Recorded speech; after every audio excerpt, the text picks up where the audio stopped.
Mesdames, messieurs, chers membres de la communauté Build and Connect, bonjour à toutes et à tous, très heureux de vous retrouver en direct de ce superbe plateau installé ici à Strasbourg avec les organisateurs, le pôle de compétitivité dédié au bâtiment Fibre Énergie Vie, l'Université de Strasbourg, la Fondation pour la recherche en chimie. Nous avons le plaisir de vous accueillir pour ce nouvel épisode de Paroles d'experts, une série d'émissions lancée il y a un peu moins d'un an dans un format dont nous souhaitons qu'il soit pour vous toutes et tous utile pour traiter par le débat et l'interaction un certain nombre de thèmes d'actualité à enjeu aussi autour du bâtiment et ses évolutions. Parole d'experts, c'est en effet un concept d'émission qui a été imaginé spécialement pour prolonger les colloques Build and Connect que vous connaissez bien, qui, comme vous le savez aussi, se tiennent tous les 2 ans. La prochaine édition d'ailleurs se déroulera les 22 et 23 novembre 2022 ici à Strasbourg. Et pour en approfondir aussi des thèmes clés autour des solutions nouvelles, des technologies qui changent le bâtiment. Build and Connect, c'est aussi votre nouvelle plateforme, vous l'avez découverte dès janvier, plateforme communautaire, un outil digital dédié au bâtiment durable pour tous les acteurs du bâtiment. Vous pourrez retrouver toutes les informations en vous connectant à l'adresse www.buildandconnect.eu.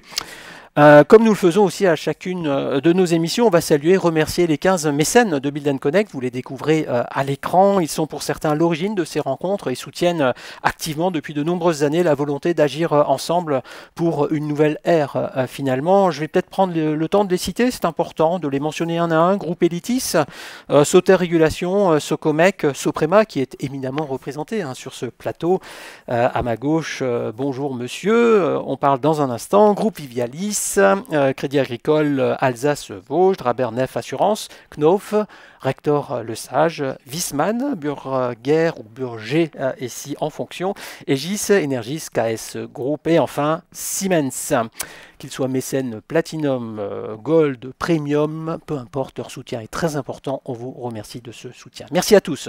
Ce nouvel opus de paroles d'experts que nous allons vivre aujourd'hui s'inscrit dans un cadre un peu particulier, celui d'un programme global bas carbone soutenu par le Consulat général de Suisse et la région Grand Est en lien avec le Living Lab du campus des métiers et des qualifications éco-construction, efficacité énergétique du Grand Est. Alors très concrètement, depuis hier matin, ce lieu accueille notre plateau ici au siège de la Grande Région, est aussi le théâtre de 2 événements. Je vais en parler rapidement. D'une part, un workshop prospectif qui rassemble des étudiants architectes, ingénieurs, designers venus de France et de Suisse pour réfléchir à la thématique du low-tech, high-tech ou comment concevoir un avenir bas carbone. Et puis d'autre part, une très belle exposition Clean Tech sur le thème La tech peut-elle sauver le monde, qui présente de multiples solutions innovantes tout en rendant hommage à de grands pionniers comme Bertrand Piccard par exemple et bien d'autres. Évidemment, 2 temps forts exceptionnels qui ont fort logiquement inspiré les sujets auxquels nous allons réfléchir ensemble autour de l'accroche suivante, Madame, Messieurs, la mixité des matériaux dans le bâtiment, une intelligence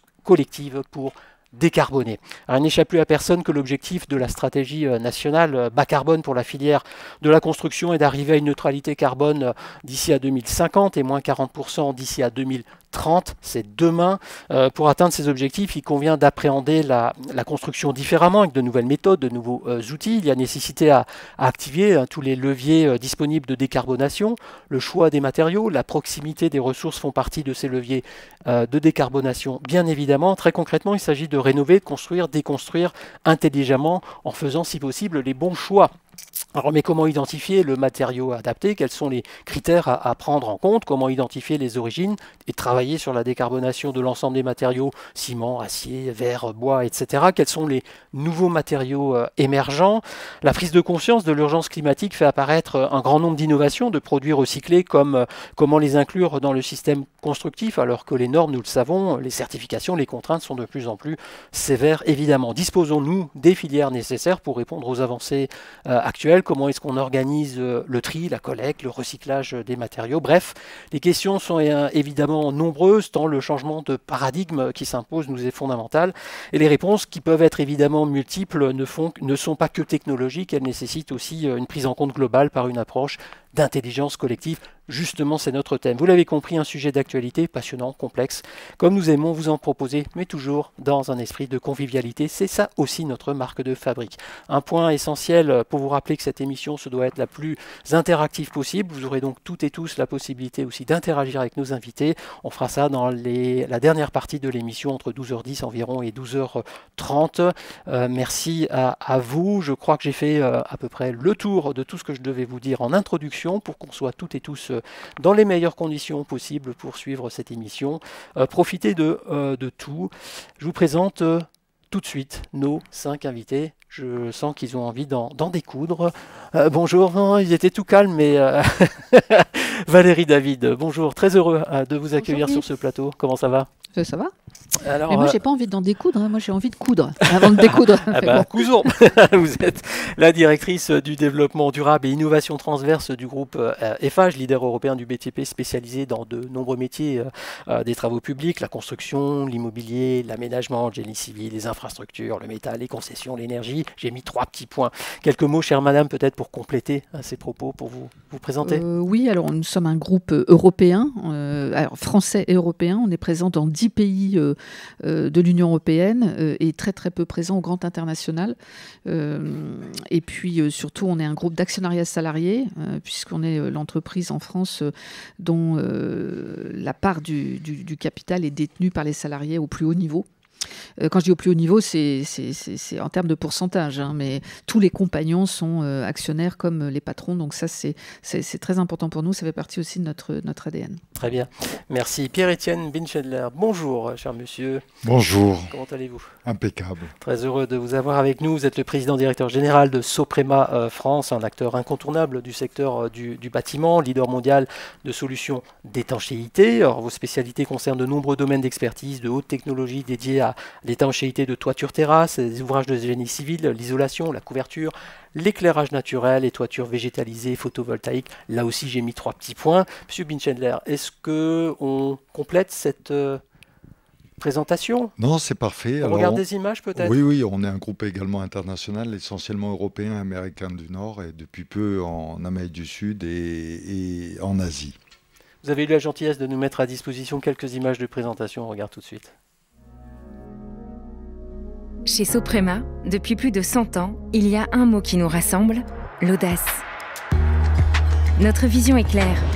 Nous voulons concevoir et mettre en œuvre les meilleures solutions durables pour construire, rénover et améliorer les bâtiments.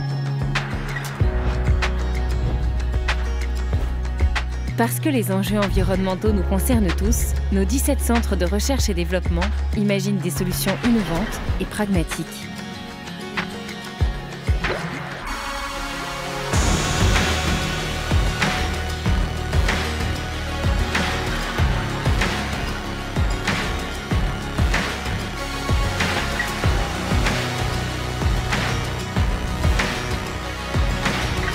Nous mettons l'accent sur la formation, le partage et la transmission des savoir-faire. Nous investissons pour créer des alternatives, favoriser le recyclage et intégrer la conscience écologique et l'économie circulaire dans nos activités. Merci pour ces belles images, cher monsieur. Vincent Dufaux, bonjour. Un grand merci d'avoir accepté notre invitation. Tout va bien? Bonjour. Tout va très très bien, merci. Bien installé? Vous avez un halo de lumière autour de vous. Vous êtes ingénieur matériaux, chef de projet traçabilité au sein de Product DNA, basé à Lausanne, en Suisse. Alors Product DNA est spécialisé dans le conseil en traçabilité de produits, cartographie de chaînes d'approvisionnement. Vous accompagnez les organisations dans leur démarche de traçabilité dans le but de valoriser la transparence des filières, des biens et des services. Je n'ai pas dit trop de bêtises, on peut compléter. C'est très juste. Product DNA travaille depuis une quinzaine d'années dans la traçabilité. L'histoire remonte un peu plus loin. Alors c'est une information qui parlera peut-être plus aux Suisses qu'aux Français. Notre fondateur Robin Cornelius avait fondé dans les années 80 une entreprise qui s'appelle Switcher, qui faisait des vêtements responsable, traçable. On est dans les années 80, donc très très en amont des démarches qu'on peut connaître aujourd'hui. Avec cette vision, c'est qu'on ne peut effectuer une démarche de transparence, de responsabilité que si on connaît ces filières, que si on connaît les filières qu'on a mobilisées dans la construction, enfin dans la fabrication de ces produits. Et c'est cette vision, cette méthodologie qu'il a externalisée dans une entreprise qui s'appelle Product DNA, qui travaille aujourd'hui tout secteur d'activité confondu dans le textile, la cosmétique, l'agroalimentaire.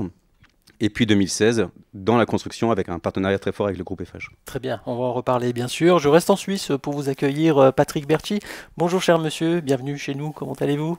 Bonjour, je vais très bien et merci beaucoup pour l'invitation à cette parole d'expert. Merci de l'avoir accepté. Vous êtes chef de projet Cleantech au sein de Switzerland Global Enterprise, l'organisation officielle suisse chargée de la promotion des exportations et de la place économique helvétique. Alors, le secteur de la Cleantech en pleine croissance, les PME suisses sont particulièrement bien placées, je crois, sur ce segment de marché. Elles regroupent les technologies, les procédés de fabrication, les services qui visent l'utilisation efficace de ressources disponibles, ainsi que la protection, la préservation des ressources naturelles. Là aussi, je mets 3 petits points. J'essaye de résumer à chaque fois vos activités. Vous me le pardonnerez. On peut compléter peut-être.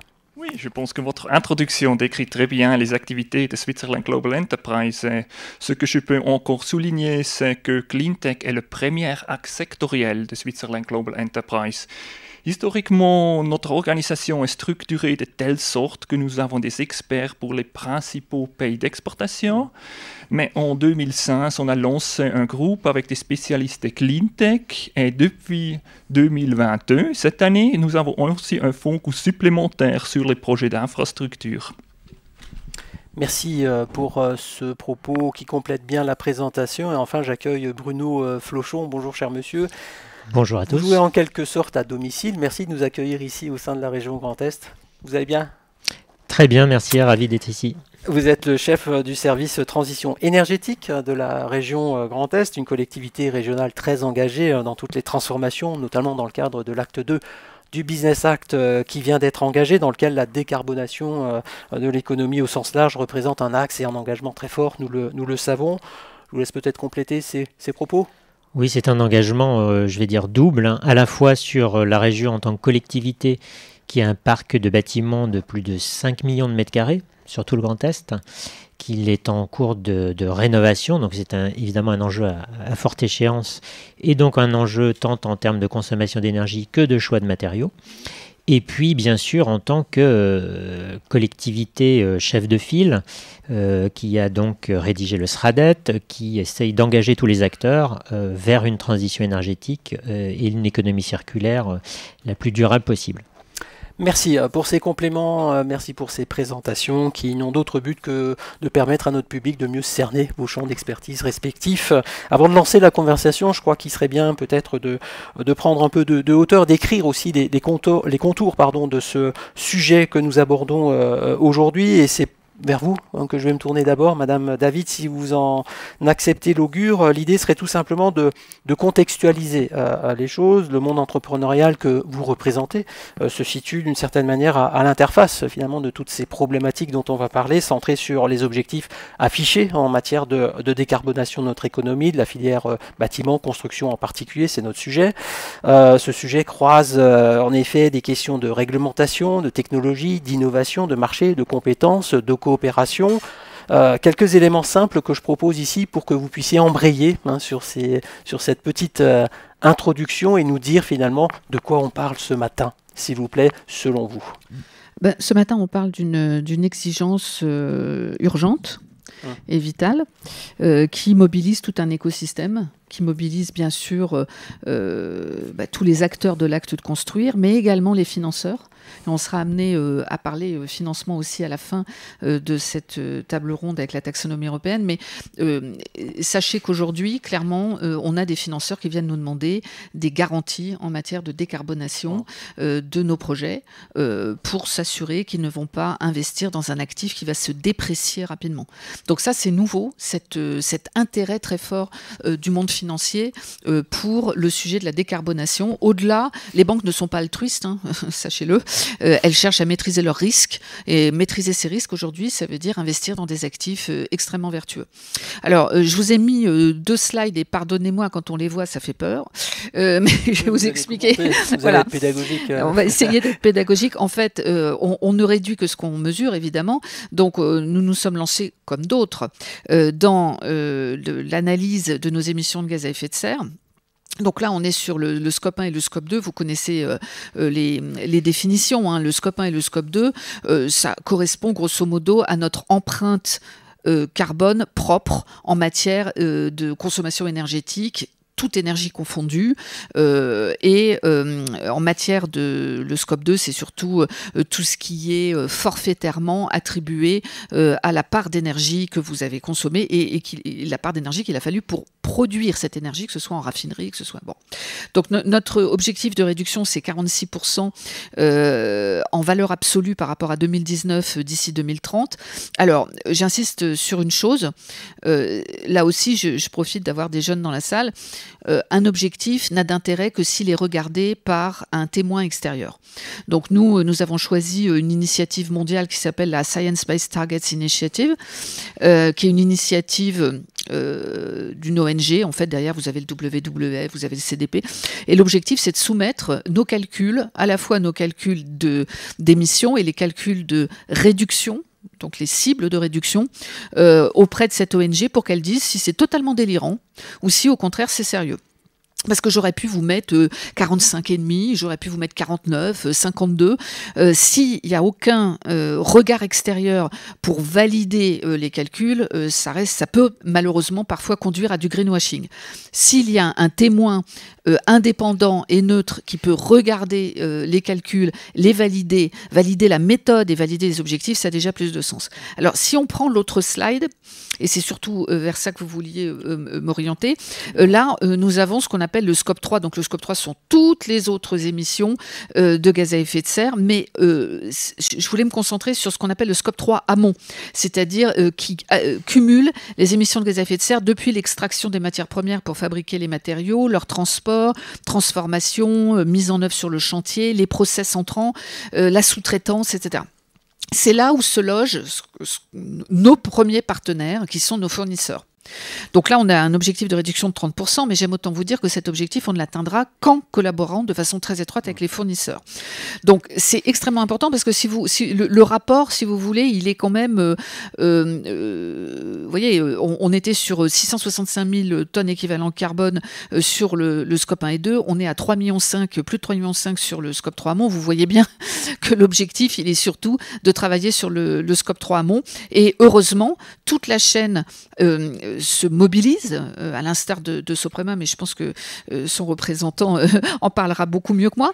Et on a aujourd'hui un volume, si vous voulez, de fournisseurs dans tous les segments de l'acte de construire qui, finalement, vont nous aider à atteindre cette performance. Mon problème, personnellement, mon hydre à trois têtes dans mes cauchemars les plus horribles, c'est béton bitume-acier. Donc béton bitume-acier, c'est 40% nos émissions du scope 3 amont.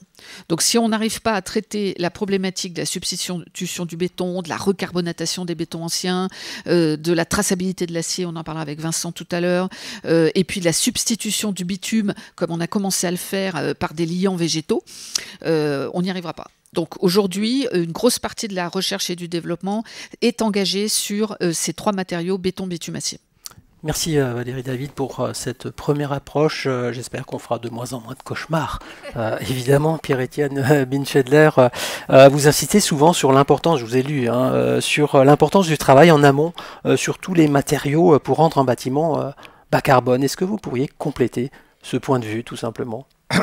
Oui, en France, et je pense que c'est pareil en Suisse, le bâtiment c'est 45% du CO2, ce qui ressort des statistiques. Et la moitié de ce carbone, c'est à la construction et l'autre moitié, c'est pendant l'exploitation du bâtiment, considéré sur une période de 50 ans. Les experts ont mis une barrière parce que sinon, ça n'aurait pas eu de sens. Donc effectivement, le travail en amont, ce qui a été signalé dans les scopes 3 de la société FH sont extrêmement importants, puisque on doit travailler en termes de R&D de manière très volontariste pour réduire dès la conception du produit, sa composition en carbone. Alors, il y a une dizaine d'années, on avait lancé un énorme programme parce que 99% de nos matériaux, des matières premières utilisées étaient des produits dérivés du pétrole.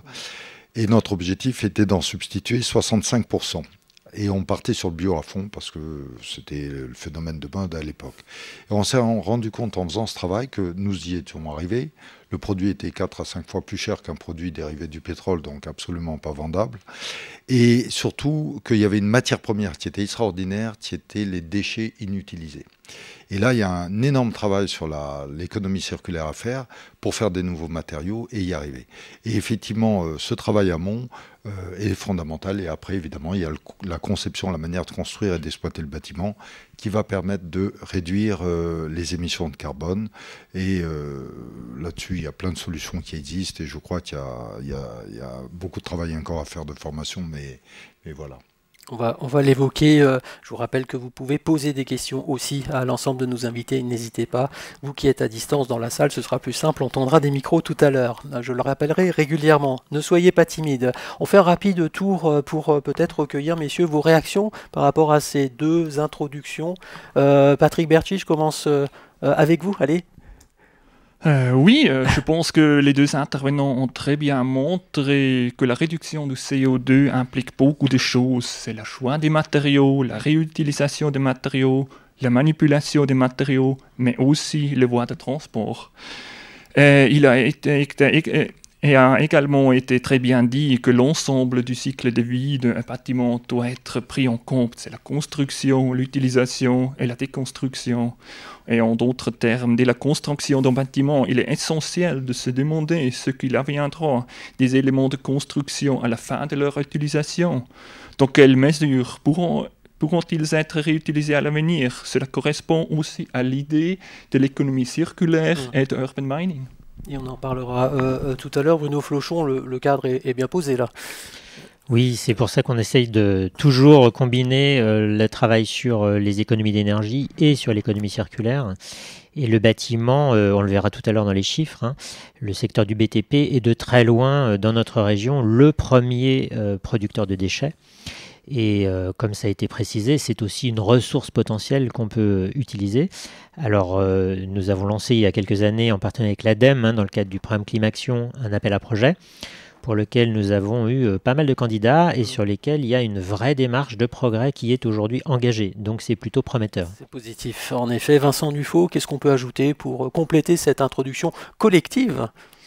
Oui, la période est extrêmement riche, il y a une très forte émulation, on voit passer beaucoup d'innovations techniques, technologiques. Pour nous, dans la traçabilité, c'est extrêmement intéressant de pouvoir les accompagner, de pouvoir leur apporter cet éclairage un petit peu différent, dont en général, parfois, ils ont un peu moins l'habitude, d'aller explorer les filières, d'essayer de remonter un petit peu, avec cette vision d'ancrer toujours un matériau dans une réalité physique.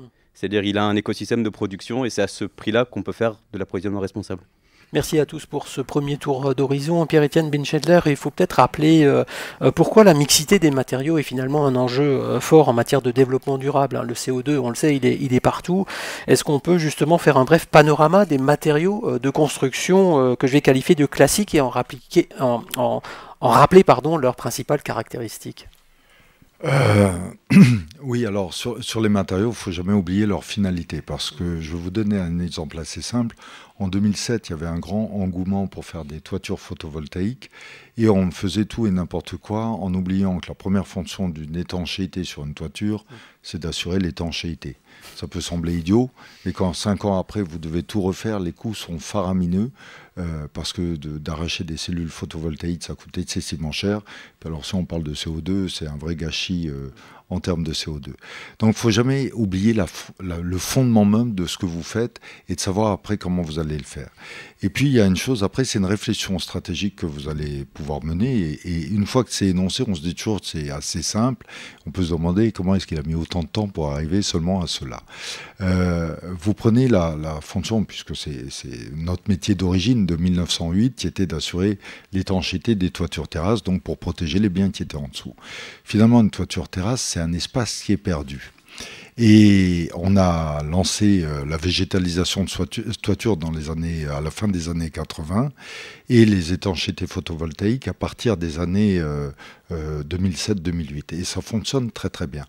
Et maintenant, on va lancer des nouveaux systèmes qui vont être lancés au mois de septembre pour se dire que la pluie arrive bien évidemment sur le sol, mais également son premier réceptacle c'est la toiture. Donc, qu'est-ce qu'on peut faire de cette pluie qui va arriver ? Et on doit arroser des végétalisations de toiture. Et dans beaucoup de régions de France, on est en stress hydrique pendant l'été. Donc on a conçu tout un système qui va permettre de gérer l'eau de pluie qui tombe sur toiture pour éviter, quand il y a des gros phénomènes d'orage, de saturer les réseaux d'évacuation d'eau qui génèrent les inondations dans les villes, de pouvoir la stocker en toiture pour pouvoir arroser lorsque nous avons une période de sécheresse de plusieurs semaines, et également d'utiliser les eaux grises, c'est-à-dire les eaux de la douche des bâtiments collectifs, pour pouvoir la recycler, pour arroser les toitures terrasses, ou s'il y a un ASC, évidemment tout ça au sol. Vous avez énormément d'exemples où sur les matériaux, sur leur finalité, vous pouvez leur donner une deuxième vie. Et bien évidemment, je tiens à le répéter, tout ça doit se faire avec une réflexion sur la composition des matériaux. Ce n'est pas évident, parce que ça fait 150 ans qu'on vit dans un monde où on a industrialisé le pétrole, et on doit sortir de ce monde-là en très très peu de temps.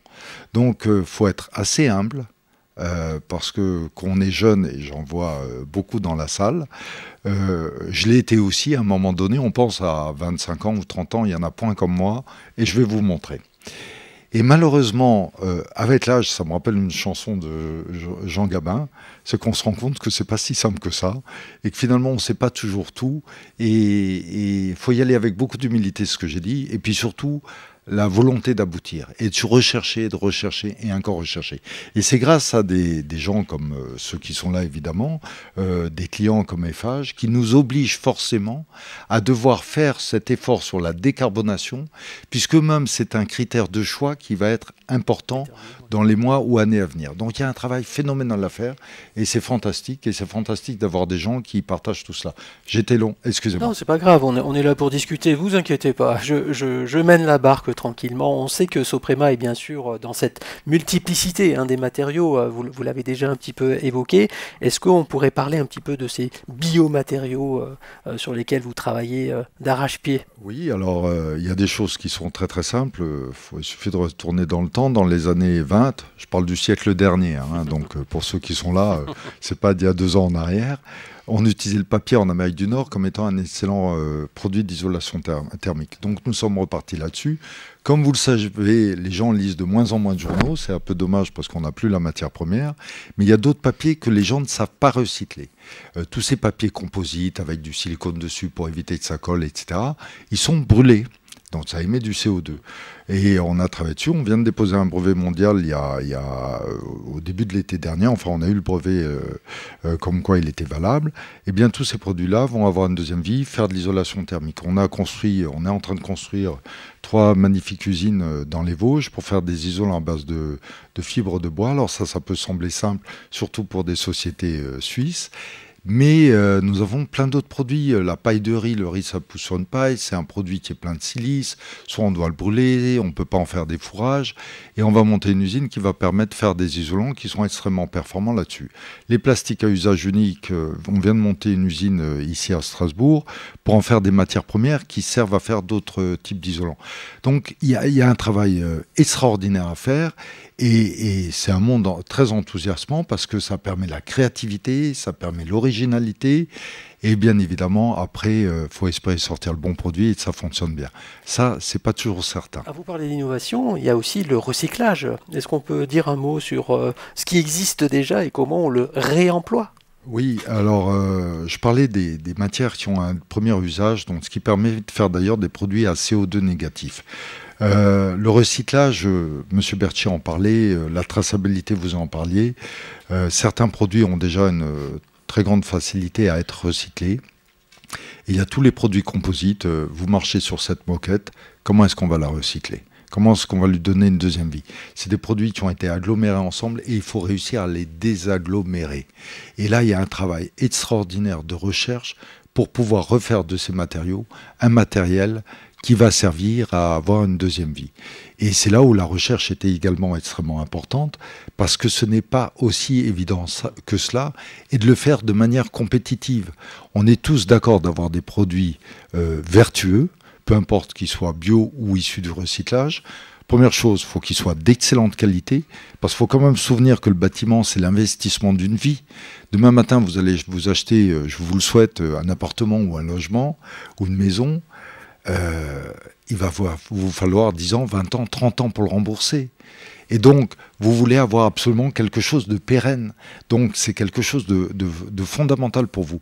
Changer, je ne sais pas quoi, un tapis ou une table basse, ça va. Mais la constitution même intrinsèque du bâtiment est quelque chose d'extrêmement important. Et c'est pour ça que les entreprises ont un rôle également important, parce qu'il y a le savoir, il y a les gens qui ont appris à utiliser ces matériaux. L'apprentissage est extrêmement important dans la formation, et c'est à ce moment-là qu'ils vont avoir cette intervention de savoir ce qui doit être utilisé ou ne doit pas être utilisé.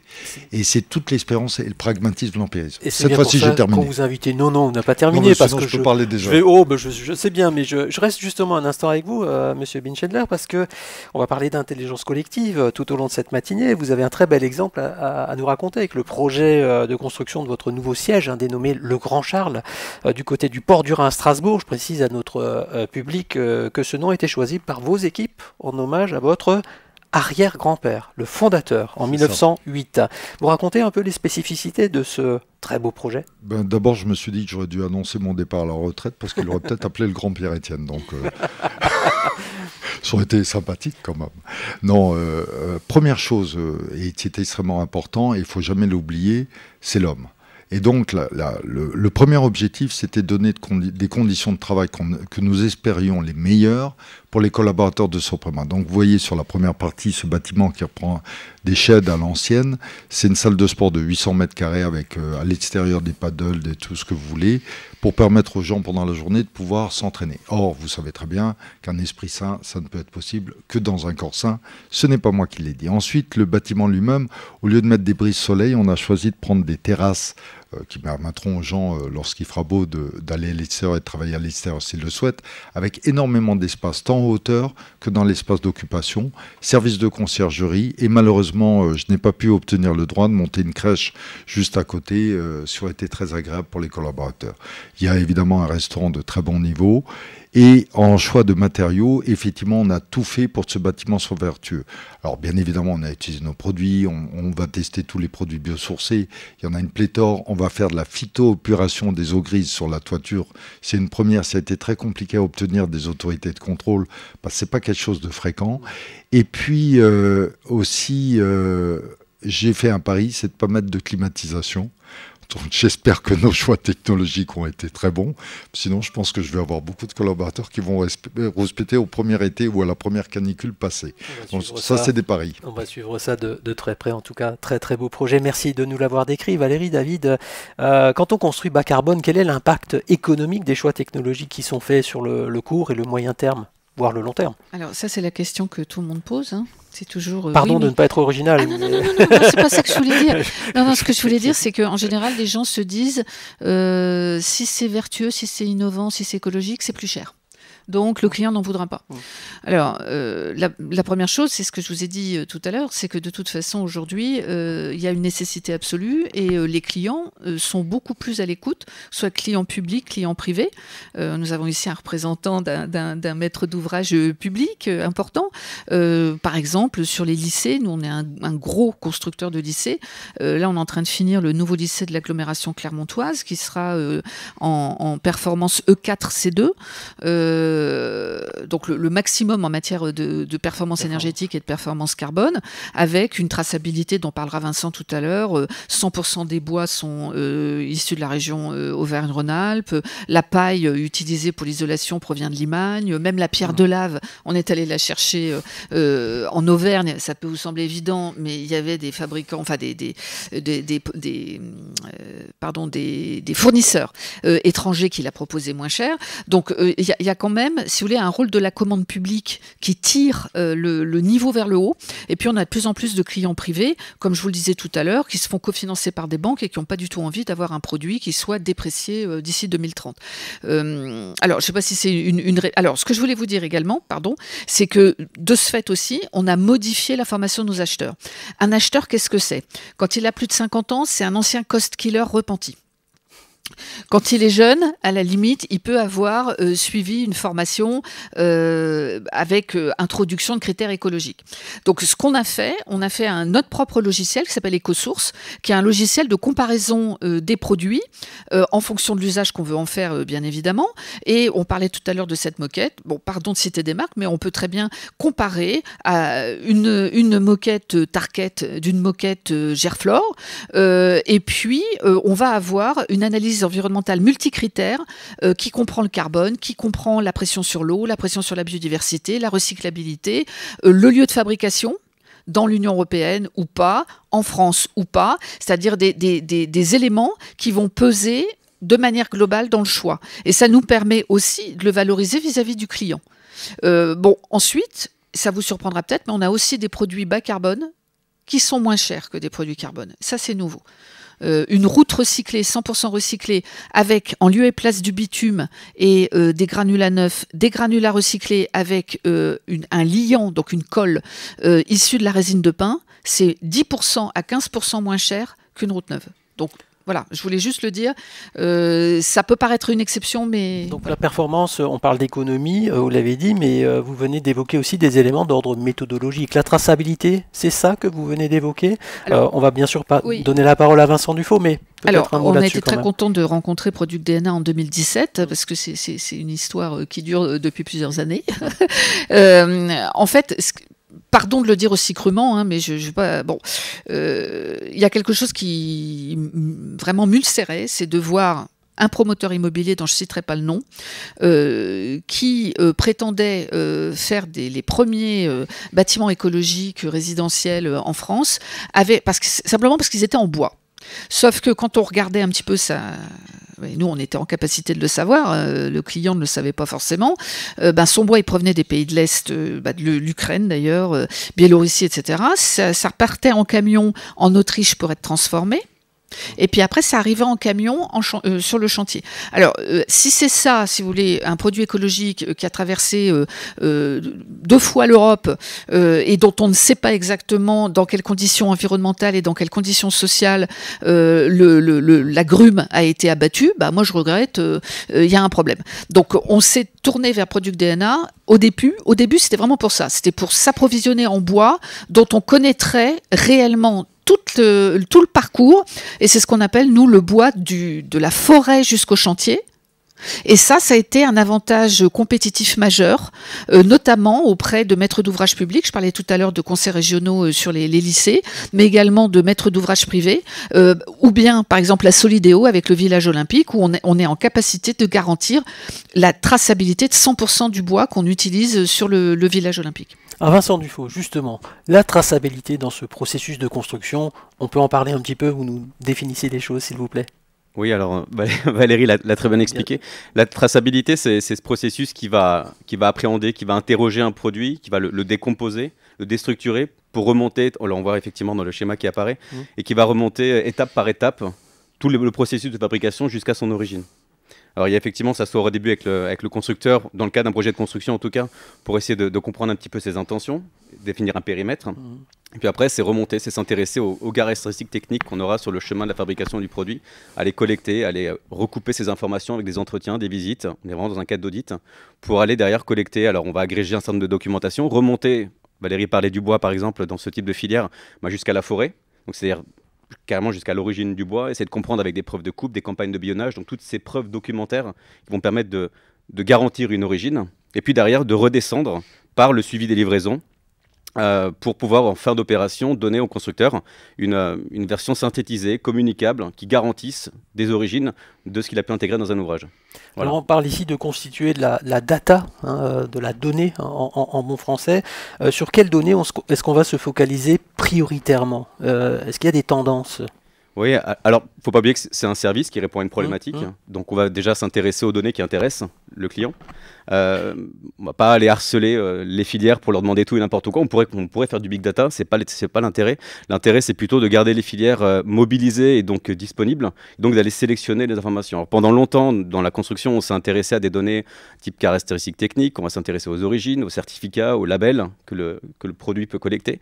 Et puis, avec l'évolution des tendances, avec ses préoccupations sociales, environnementales, on va commencer à regarder des données comme des données plutôt sur le cycle de vie du produit, donc son empreinte en carbone, son empreinte en eau. On va s'intéresser au mix énergétique, si on prend les ciments, si est-ce qu'il y a des combustibles de substitution, enfin, comment est-ce que les produits sont fabriqués. Et puis c'est un ensemble de données qu'on va pouvoir redescendre derrière et traiter.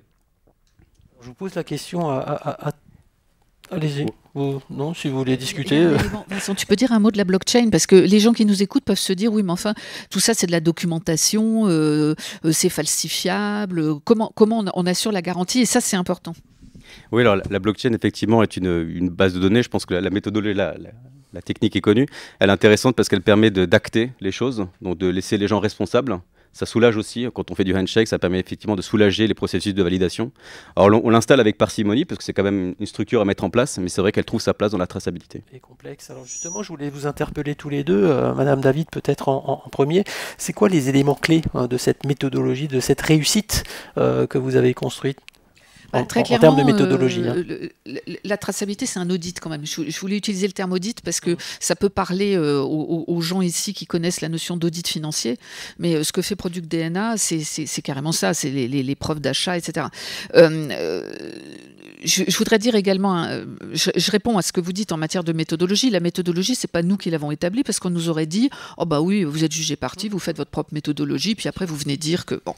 Donc je suis assez habituée aux critiques. Même quand on cherche à être vertueux, on est suspect. Donc, vous pourriez presque faire les questions et les réponses. Oui, voilà, c'est ça.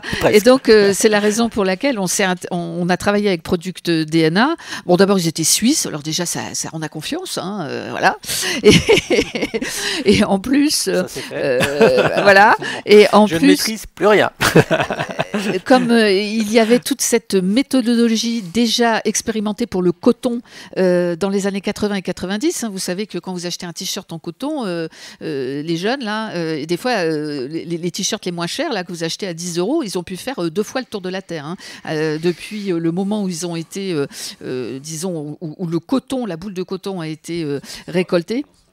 Voilà, là où ça a été teint, là où ça a été, cousu, etc. Donc, on savait qu'ils avaient cette capacité, donc on leur a demandé de nous monter une méthodologie, et ça n'a pas été simple, parce qu'il a fallu que je fasse déjà l'état des lieux. Alors, la bonne nouvelle, c'est qu'on n'avait que du bois européen, j'entends de l'Union européenne. La mauvaise nouvelle, c'est que les acheteurs, ils s'approvisionnaient comme ils voulaient.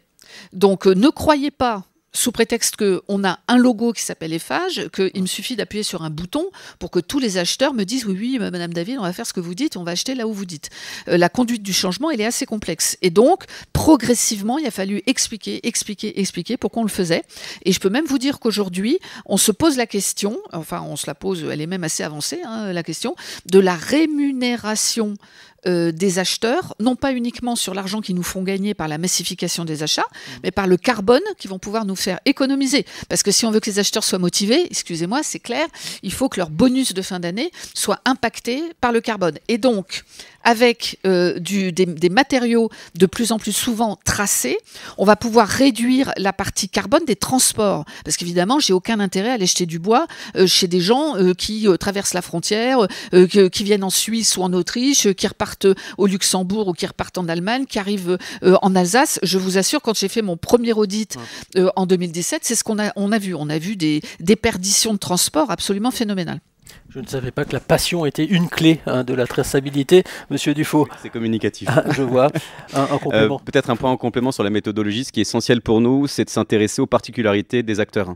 C'est-à-dire, c'est des produits dans la construction qui sont éminemment technologiques. Et c'est de prendre le temps, déjà avec le constructeur, de bien comprendre les filières, de bien comprendre les produits auxquels on s'attache, pour derrière être capable d'aller s'intéresser, de parler le langage de toutes les étapes. Alors c'est assez facile sur certaines filières, ça l'est beaucoup plus quand elles se compliquent, notamment sur, on prend un mur ossature bois par exemple, il faut comprendre, et c'est à ce prix-là seulement qu'une méthodologie on va pouvoir garantir des pourcentages d'origine. C'est quand on arrive effectivement à comprendre où sont les coproduits, où sont les sous-produits, et concrètement de quoi est-ce qu'on parle. Merci pour toutes ces précisions. Bruno Flochon, j'imagine que les propos de Vincent Dufaux et de Madame David, bien sûr, vous intéressent particulièrement. Les méthodologies proposées, les cartographies qui en découlent représentent pour une collectivité, je crois, un levier fort et intéressant pour maîtriser la chaîne carbonée. Vous utilisez ce type d'instrument ? Alors oui, bien sûr, nos collègues justement en charge de l'immobilier, bien sûr, s'appuient sur ce genre d'informations pour pouvoir vérifier que ce qui est commandé est conforme par rapport aux orientations qui ont été données dès le cahier des charges. Et c'est aussi quelque chose qu'on essaye d'inciter, de faire connaître pour tous les maîtres d'ouvrage autres que la région, de façon à ce qu'ils s'orientent vers ces matériaux les plus durables possibles et qu'ils intègrent ces données dans leurs propres achats.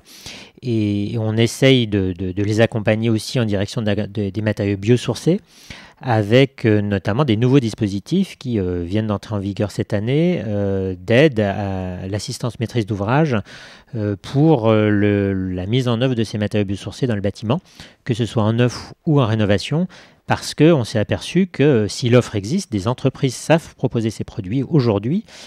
Pour autant, soit certains maîtres d'ouvrage, soit certains maîtres d'œuvre sont encore réticents et n'ont pas les compétences. Donc c'est pour qu'ils s'adjoignent une compétence complémentaire et qu'ils sachent eux-mêmes intégrer ces matériaux. Mais on est sur la bonne voie, c'est ce qu'on entend en tout cas. Vincent Dufaux, juste un point. On parle de traçabilité. Quelle différence avec le tracking ? Pardon, hein, mais non, la nuance est intéressante. Le tracking, c'est un peu comme dans les colis postaux, c'est qu'on va suivre géographiquement, physiquement un produit, mais on a changé d'époque et c'est vrai qu'aujourd'hui, notamment dans la démarche du groupe Eiffage, on s'intéresse beaucoup plus à la capacité qu'on a de comprendre de façon systémique un matériau, donc c'est-à-dire d'aller agréger toute cette connaissance qu'on peut avoir autour du produit. Alors la mixité des matériaux est rendue possible aussi par le biais d'une formidable mobilisation en matière de recherche et d'innovation. Un champ des possibles s'élargit de jour en jour. On en a un petit peu parlé déjà. Justement, Patrick Berchi, j'ai évoqué en ouverture la belle exposition que vous allez inaugurer tout à l'heure avec les partenaires associés à ce beau projet qui présente de très belles innovations et beaucoup d'innovations. Quelle est l'ampleur des innovations en matière de clean tech ? Naturellement, les entreprises de cleantech, ils sont très innovants et comme Valérie David a dit que ce n'est pas seulement une valeur écologique, mais aussi une grande valeur économique. Et ce sont les chiffres de l'Office fédéral suisse de la statistique qui montrent que les entreprises suisses de cleantech, ils contribuent à environ 5% du produit national de brut et offrent aussi 5% des emplois en Suisse. Ça augmente environ 25% depuis l'an 2000. Et ce sont des chiffres relativement importants si on le compare avec des autres industries. Et c'est aussi si on pense que ces entreprises entrent parfois sur le marché avec des solutions et pas seulement innovantes, mais aussi disruptives qui doivent être acceptées dans l'industrie. Bien sûr. Ce qu'il faut aussi également mentionner, c'est tous les efforts visant à rendre les industries classiques plus propres. Pour nous, c'est le clean tech au sens large, ne sont pas pris en compte dans ces chiffres. Et c'est aussi là le grand effort qui est en train de se mettre en place pour réduire le CO2 en futur. Alors quelques exemples peut-être d'innovations qui sont en train de pénétrer le marché, qui l'ont peut-être déjà pénétré ? Oui, vous avez mentionné l'exposition La Tech peut-elle sauver le monde que nous allons inaugurer tout à l'heure. Il y a des portraits passionnants d'une vingtaine d'entreprises suisses dans le domaine de l'eau, de biodiversité, de la mobilité, des déchets et aussi de l'énergie. Et on peut citer par exemple l'entreprise Climeworks, c'est une spin-off de l'EPF de Zurich, dont la technologie permet de filtrer le CO2 de l'air et de l'acheminer ensuite vers un stockage ou une utilisation industrielle. Ou encore un deuxième exemple, c'est l'entreprise Solaccess. C'est en collaboration avec le Centre suisse d'électronique et de microtechnique, c'est le CSEM à Neuchâtel. Solaccess a développé un film nanotechnologique qui peut être appliqué sur des panneaux solaires sans réduire leur rendement. Cela permet de donner aux panneaux solaires la couleur qu'on souhaite et aussi de les installer dans des endroits visuellement plus sensibles, comme dans le centre-ville ou dans la façade. Merci pour ces 2-3 exemples. Monsieur Berchi, on va prendre l'exemple du béton pour tendre vers les objectifs que j'ai rappelés en préambule en matière de décarbonation. Il faut plus de béton recyclé. Il faut aussi développer du béton avec moins de carbone. Quelle est votre vision sur ce point ? Alors, on a dit en avance que le béton, c'est de cauchemar, comme vous avez dit. Alors, c'est aussi mon rêve qu'on n'ait plus besoin de béton, parce que globalement, la production de béton est responsable d'environ 8% des émissions de carbone dioxyde d'origine humaine. Mais nous continuerons à être dépendants du ciment et du béton, car de nombreux ouvrages ne peuvent pas, ou pas encore, être réalisés avec des matières premières renouvelables. Donc, ma vision est que le béton puisse être produit de manière neutre en termes de CO2.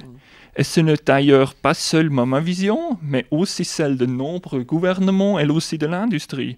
La Global Cement and Concrete Association, le GCCA, différentes associations nationales du ciment et par conséquent, les grands producteurs de ciment se sont engagés à respecter les objectifs de l'accord de Paris. Pour le climat, cela signifie que les émissions de CO2 du ciment doivent être réduites à zéro jusqu'en 2050. Et comment le sauver? Il existe actuellement 3 approches comment faire la production de ciment et de béton plus écologique. Nous le voyons sur le slide. C'est utiliser du béton recyclé, stocker de CO2 dans le béton. Et la 3e approche, c'est l'utilisation de matières premières alternatives dans la production de ciment. Et si l'industrie du ciment et du béton veut atteindre l'objectif de la neutralité climatique jusqu'en 2050, ces 3 approches doivent être poursuivies et également appliquées en combinaison, je pense. Alors, c'est 2030. C'est déjà 2030. Oui, parce que dans le... Oui, je suis désolée. Nos horloges à jour. Je suis désolée. La neutralité carbone du continent européen, enfin de l'économie européenne, c'est 2050. Sauf que pour le béton et le ciment, dans le Green Deal européen, dans le paquet vert européen, la Commission européenne a décidé de mettre une pression extrêmement importante sur les cimentiers qui sont déjà sous quota européen depuis 2005, il ne faut pas l'oublier. Et voilà, donc ça c'est une particularité... Ce qu'on avait rappelé en introduction, en effet. Comme on l'a dit tout à l'heure avec vous, cher monsieur, des images sont parfois plus parlantes encore que les mots. On va profiter des 2 exemples que vous nous avez mis à disposition à travers quelques images. On va parler de réduction de CO2 dans la fabrication du béton, bien sûr. On va chez Neustark, à Berne. Dans un premier temps, on regarde. In our plants, we mix concrete aggregate obtained from the demolition of buildings with CO2 captured from the atmosphere. Thereby, the carbon dioxide is permanently bound through so-called mineralization. The CO2 is turned into limestone. As of today and since 2020, we can store about 10 kilograms of CO2 per cubic meter of fresh concrete and avoid up to 20 kilograms of new CO2 emissions in the production process by reducing the amount of added cement. By 2025, we will be able to multiply these numbers. That can make climate-neutral concrete a reality. C'était brutal. de Berne à Lausanne, il n'y a qu'un pas. En tout cas, ce matin, on va tout de suite partir à l'école polytechnique de Lausanne pour y découvrir un second exemple très intéressant. Il s'agit du projet LC3. Et ensuite, on commente. Merci. LC3 is an innovative cement that harnesses the synergetic effect of clinker substitution by a combination of calcined clays and limestone to obtain cement with similar properties to ordinary Portland cement, whilst reducing CO2 emissions and saving natural resources. Calcined clay and limestone are already commonly used as supplementary cementitious materials. The major innovation of LC3 technology is combining the use of abundantly available low-grade kaolin clay with a further 15% of limestone, with no reduction in mechanical performance. Merci pour ces illustrations très éclairantes. On avance, on le voit bien, la recherche se mobilise de plus en plus. On a connaissance d'autres projets, on peut citer l'exemple de l'Université de Lorraine en Grand Est sur ce type de problématique. C'est un exemple parmi d'autres, il est récent, tout le monde a vu passer ça dans les médias. Un commentaire peut-être pour compléter ce propos, pardon pour le langage anglais, mais je pense qu'on a compris l'essentiel. Monsieur Berchi. Oui, vous avez mentionné l'exemple de l'Université de Lorraine. Je dois dire que aussi c'est très prometteur aussi. Là-bas, les scientifiques travaillent en collaboration avec 14 industriels. C'est un facteur de réussite important pour la praticabilité, l'acceptation et aussi l'application à grande échelle dans la pratique. Pierre-Étienne Binschendler, peut-être un mot pour compléter votre réaction. Je sais que vous êtes très sensible à cette question, vous l'avez dit, de la recherche. Oui, tout ce qui a été dit effectivement fait un tour d'horizon important de notre problématique. Et je crois qu'un point qui est important, bien sûr, il y a la recherche fondamentale, sinon on n'y arrivera pas. Mais ce qui va nous motiver le plus, et c'est ce que vous avez dit, madame, c'est l'outil de mesure. Et à partir du moment où on sait mesurer, c'est un peu plus facile. Ça ne veut pas dire qu'on a trouvé les solutions une fois qu'on a l'outil de mesure, c'est pas ce que je veux dire.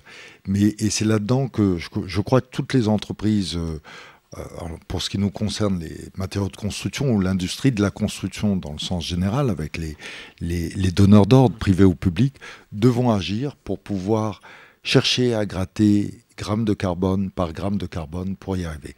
On a un exemple qui est frappant, c'est l'industrie automobile. Il y a 20 ans en arrière, on a mis des contraintes à l'industrie automobile assez importantes sur les émissions, bien sûr, de polluants de gaz, mais également sur l'obligation d'avoir 90% de leurs constituants qui soient recyclables. Les gouvernements ont mis une taxe au CO2 qui, au départ, démarrait à, 130, 140 grammes, et aujourd'hui, elle baisse d'année après année. Et je pense que c'est dans cette voie-là nous devons tous aller, et ça va nous obliger à trouver des solutions. Nécessité fait loi, et c'est comme ça qu'on va y arriver. Et les outils de mesure mis en place, entre autres par le groupe Eiffage, vont nous être utiles à nous tous, parce que vont nous obliger, parce que finalement, dans le fond, ce qu'on souhaite à la fin, c'est quand même vendre nos produits. Donc si on veut vendre nos produits, il faut s'adapter aux desiderata de nos clients pour pouvoir les satisfaire. Alors il y a un intermédiaire entre le client final et ce que nous faisons, ce sont des sociétés comme le groupe Eiffage, et ce qu'ils font, c'est extraordinaire. Et pour ce qui nous concerne, à partir du 1er juillet, tous nos produits seront émis bien évidemment en prix avec leurs caractéristiques techniques, mais auront leur poids carbone. On pourra mettre tous nos systèmes en poids de CO2 et ça donnera une possibilité, j'espère, aux acheteurs de Eiffage de ne choisir plus qu'une seule société. Bien évidemment, vous aurez compris, c'est la nôtre. Une nouvelle main tendue, une de plus. Valérie David, on peut aussi évoquer un autre aspect du bas carbone béton avec sa décarbonation et la recarbonation. Vous avez recarbonatation, pardon. Oui. En effet, justement, je m'étais dit, il ne faut pas que je la fasse et je l'ai faite. Mais c'est toujours comme ça. Il y a un exemple à Châtenay-Malabry. Oui, heureusement, il y a beaucoup d'exemples. Patrick le rappelait, et en Suisse, l'Université de Lorraine. Alors nous, c'est l'Université Gustave Eiffel, qui est une nouvelle université dédiée à la ville durable, qui a été créée début 2020 par fusion d'écoles d'ingénieurs et de l'Université de Paris-Est. Alors, on est sur un écoquartier de 20 hectares. C'est l'ancienne école centrale, les ingénieurs centraliens, Paris. Donc, on a déconstruit 100% de l'école centrale et on ne s'est pas contenté de réutiliser sur site pour la sous-couche de voirie, ce qui est très classique, un béton avec, selon la granulométrie qu'on peut obtenir, très souvent, il fait sous-couche de voirie. Bon. C'est bien parce que c'est quand même une forme de recyclage et puis ça ne sort pas du chantier, donc ça économise de la rotation de camions, mais on voulait aller plus loin. Donc avec l'IFSTAR, qui est maintenant membre aussi, entité membre de l'Université Gustave Eiffel, on a participé à un programme européen qui s'appelle Fast Carb, et l'objectif, c'est de réinjecter sous pression du carbone dans les bétons déconstruits. On fait ça dans des caissons sous pression et l'objectif, c'est de stocker à peu près une centaine de kilos de carbone par tonne de béton recyclé. Pourquoi on fait ça ? On fait ça parce qu'un vieux béton est un béton poreux. Il a perdu des qualités et pour lui restituer ses qualités, si on réinjecte, je la fais courte, mais si on réinjecte du carbone sous pression, on peut obtenir une réjuvénation quelque part, si vous voulez, de ce vieux béton. Je simplifie. Et nous, ça nous permet de multiplier par 2. On a obtenu les autorisations du CSTB pour expérimenter tout ça. On a multiplié par 2 le taux de recyclabilité du vieux béton, c'est-à-dire faire des murs en béton neuf avec 60% de béton recyclé s'il a été recarbonatées. Donc ça, c'est très intéressant pour nous parce qu'on est à la fois au carrefour de l'économie circulaire, le vieux béton était un déchet, en plus on stocke du carbone, et en plus par tonne de béton recarbonaté, on a économisé 65% de ressources minérales neuves issues de carrières. Donc on est également en allègement des pressions sur les ressources naturelles. Donc ça, c'est très intéressant. Ça reste encore relativement peu pratiqué, on est encore au stade de l'expérimentation, on est d'accord, mais quand vous voyez tous ces bâtiments à déconstruire et toutes ces carrières à ciel ouvert que sont les vieux bâtiments à recycler, finalement, c'est très intéressant. Merci Bruno Flochon. La performance énergétique ne fait pas tout, évidemment. L'impact des matériaux doit être pris en compte plus largement. On l'a bien entendu déjà. On fait un rapide focus sur la fameuse RE 2020 qui donne un cadre clair, ambitieux dans cette logique d'économie circulaire. En quelques mots. Alors c'est clair qu'aujourd'hui on ne peut plus considérer uniquement la dimension énergétique, on est sur un environnement complexe, on a parlé d'origine des matériaux et du coup c'est ce que la nouvelle réglementation a pris en compte, on ne parle plus de réglementation thermique mais bien environnementale. Et donc, on est dans une problématique qui doit prendre aussi en compte la biodiversité, qui doit prendre en compte l'eau, tant dans sa consommation que son évacuation. Donc, c'est ce que les témoignages ont pu montrer. Et tout ça doit concourir à atteindre nos objectifs donc, qui s'affichent, qui sont très ambitieux. La région Grand Est a donc élaboré ce schéma à horizon 2050. Avec, comme on le voit, une ambition la plus importante sur le secteur du bâtiment, qui représente la plus grande source d'économie d'énergie parmi tous les autres secteurs d'activité, dont certains, notamment l'industrie, ont déjà fait beaucoup d'efforts. Mais c'est nécessaire de réduire ses consommations. Donc 55% en moyenne, c'est plus de 80% de réduction pour le secteur du bâtiment, en parallèle de l'augmentation de la production d'énergie renouvelable. Donc c'est bien une nouvelle remise en cause, remise en question des consommations d'énergie, de façon à les insérer dans toutes les problématiques environnementales. Alors pour approfondir encore un peu, quelles sont les réponses que vous apportez aux entreprises en matière de soutien financier? Parce qu'il faut bien aider, impulser à travers vos politiques publiques et les financements qui vont avec pour aider les maîtres d'œuvre à aller dans le sens de ces objectifs qui sont clairs, qui sont affichés. Mais comment je fais? Il y a beaucoup d'entreprises qui nous écoutent. Est-ce qu'on peut donner 2-3 éclairages sur cet élément-là? Alors la région Grand Est intervient à différents niveaux. Il y a bien sûr les aides, on va dire structurelles sur tout ce qui est développement économique pour des investissements, recherche, innovation. Et puis aussi, justement dans le cadre du programme Climaction que nous menons en partenariat avec l'ADEME, des soutiens à la rénovation des bâtiments. Puisque même si la construction neuve est soumise à cette nouvelle réglementation énergétique environnementale 2020 dont on parlait, le plus grand effort à mener est sur la rénovation, puisque c'est là où le gisement est le plus important. Et donc, il y a besoin d'accompagner les maîtres d'ouvrage vers les solutions les plus performantes, de façon à être certain d'atteindre les objectifs recherchés et donc d'avoir les moyens de contrôle de la performance des bâtiments au final. Comment vous accompagnez des entreprises qui voudraient faire reconnaître de nouveaux matériaux sur le marché? Quelle est la méthode employée? Comment ça marche? Alors c'est une nouvelle initiative aussi apparue cette année, d'accompagner les entreprises innovantes qui ont parfois peu de moyens pour tester et faire reconnaître leurs matériaux, notamment les matériaux biosourcés ou des matériaux de construction à base de bois, afin qu'ils puissent être mis sur le marché. Et donc c'est un appel à projet qui a été lancé dès cette année. D'accord. Comment se déploie l'intelligence collective, puisque c'est aussi le sujet, et on voit bien qu'il y a cette intelligence collective, en tout cas cet esprit règne ici sur ce plateau, mais plus globalement, comment vous accompagnez la mise en place de ces partenariats? Vous travaillez beaucoup avec l'ADEME, avec les chambres consulaires, les fédérations professionnelles, le pôle Fibre Énergie Vie. Comment ça marche tout ça? Cet écosystème, il se structure? Alors le pôle, bien sûr, est un acteur prioritaire dans cette mise en relation entre les universitaires, le monde de la recherche et les entreprises industrielles du territoire du Grand Est. Mais il y a aussi d'autres acteurs, notamment un centre de ressources pour aider les professionnels du bâtiment à monter en compétences, à prendre en compte dans leur pratique ces questions environnementales, le choix des matériaux, les expériences réussies qu'on doit mettre en valeur, tout comme les expériences qui sont moins réussies, pour lesquelles on doit analyser où sont les problèmes. Et donc, c'est le rôle des centres de ressources Envirobat Grand Est que nous soutenons avec l'ADEME depuis plusieurs années. Merci pour ces éclairages, c'est très important évidemment pour toutes les entreprises et leurs dirigeants qui nous écoutent. Nous parlons d'économie circulaire, de filières d'innovation, de mixité des matériaux dans la construction, mais on n'a pas encore dit le mot compétence. Ou si, il a été dit, mais très rapidement. Pierre-Étienne Binschedler, quel est votre point de vue sur ce volet? C'est important d'avoir les bonnes compétences pour aller dans le sens qu'on évoque ici, c'est-à-dire atteindre ces objectifs concrètement. Bien sûr, tout passe par les hommes et les femmes qui vont devoir travailler sur ces sujets, et puis après sur la mise en œuvre. Et on voit aussi que sur la partie mise en œuvre dans le bâtiment, il y a de plus en plus une industrialisation de cette partie-là pour deux choses. D'abord, on manque de ressources humaines, c'est un vrai sujet aujourd'hui. Et d'ailleurs, quand vous avez des enfants, vous leur dites pas faites de bonnes études et tu finiras ouvrier dans le bâtiment. Donc on a vraiment à redorer un corps. Bien que les choses ont énormément évolué, ça fait 30 ans que je suis dans le bâtiment, entre il y a 30 ans et aujourd'hui, les choses ont énormément évolué et ça se passe un peu mieux, même beaucoup mieux. Mais ceci étant, il faut qu'on continue à industrialiser et surtout former énormément le personnel qui va dans la construction.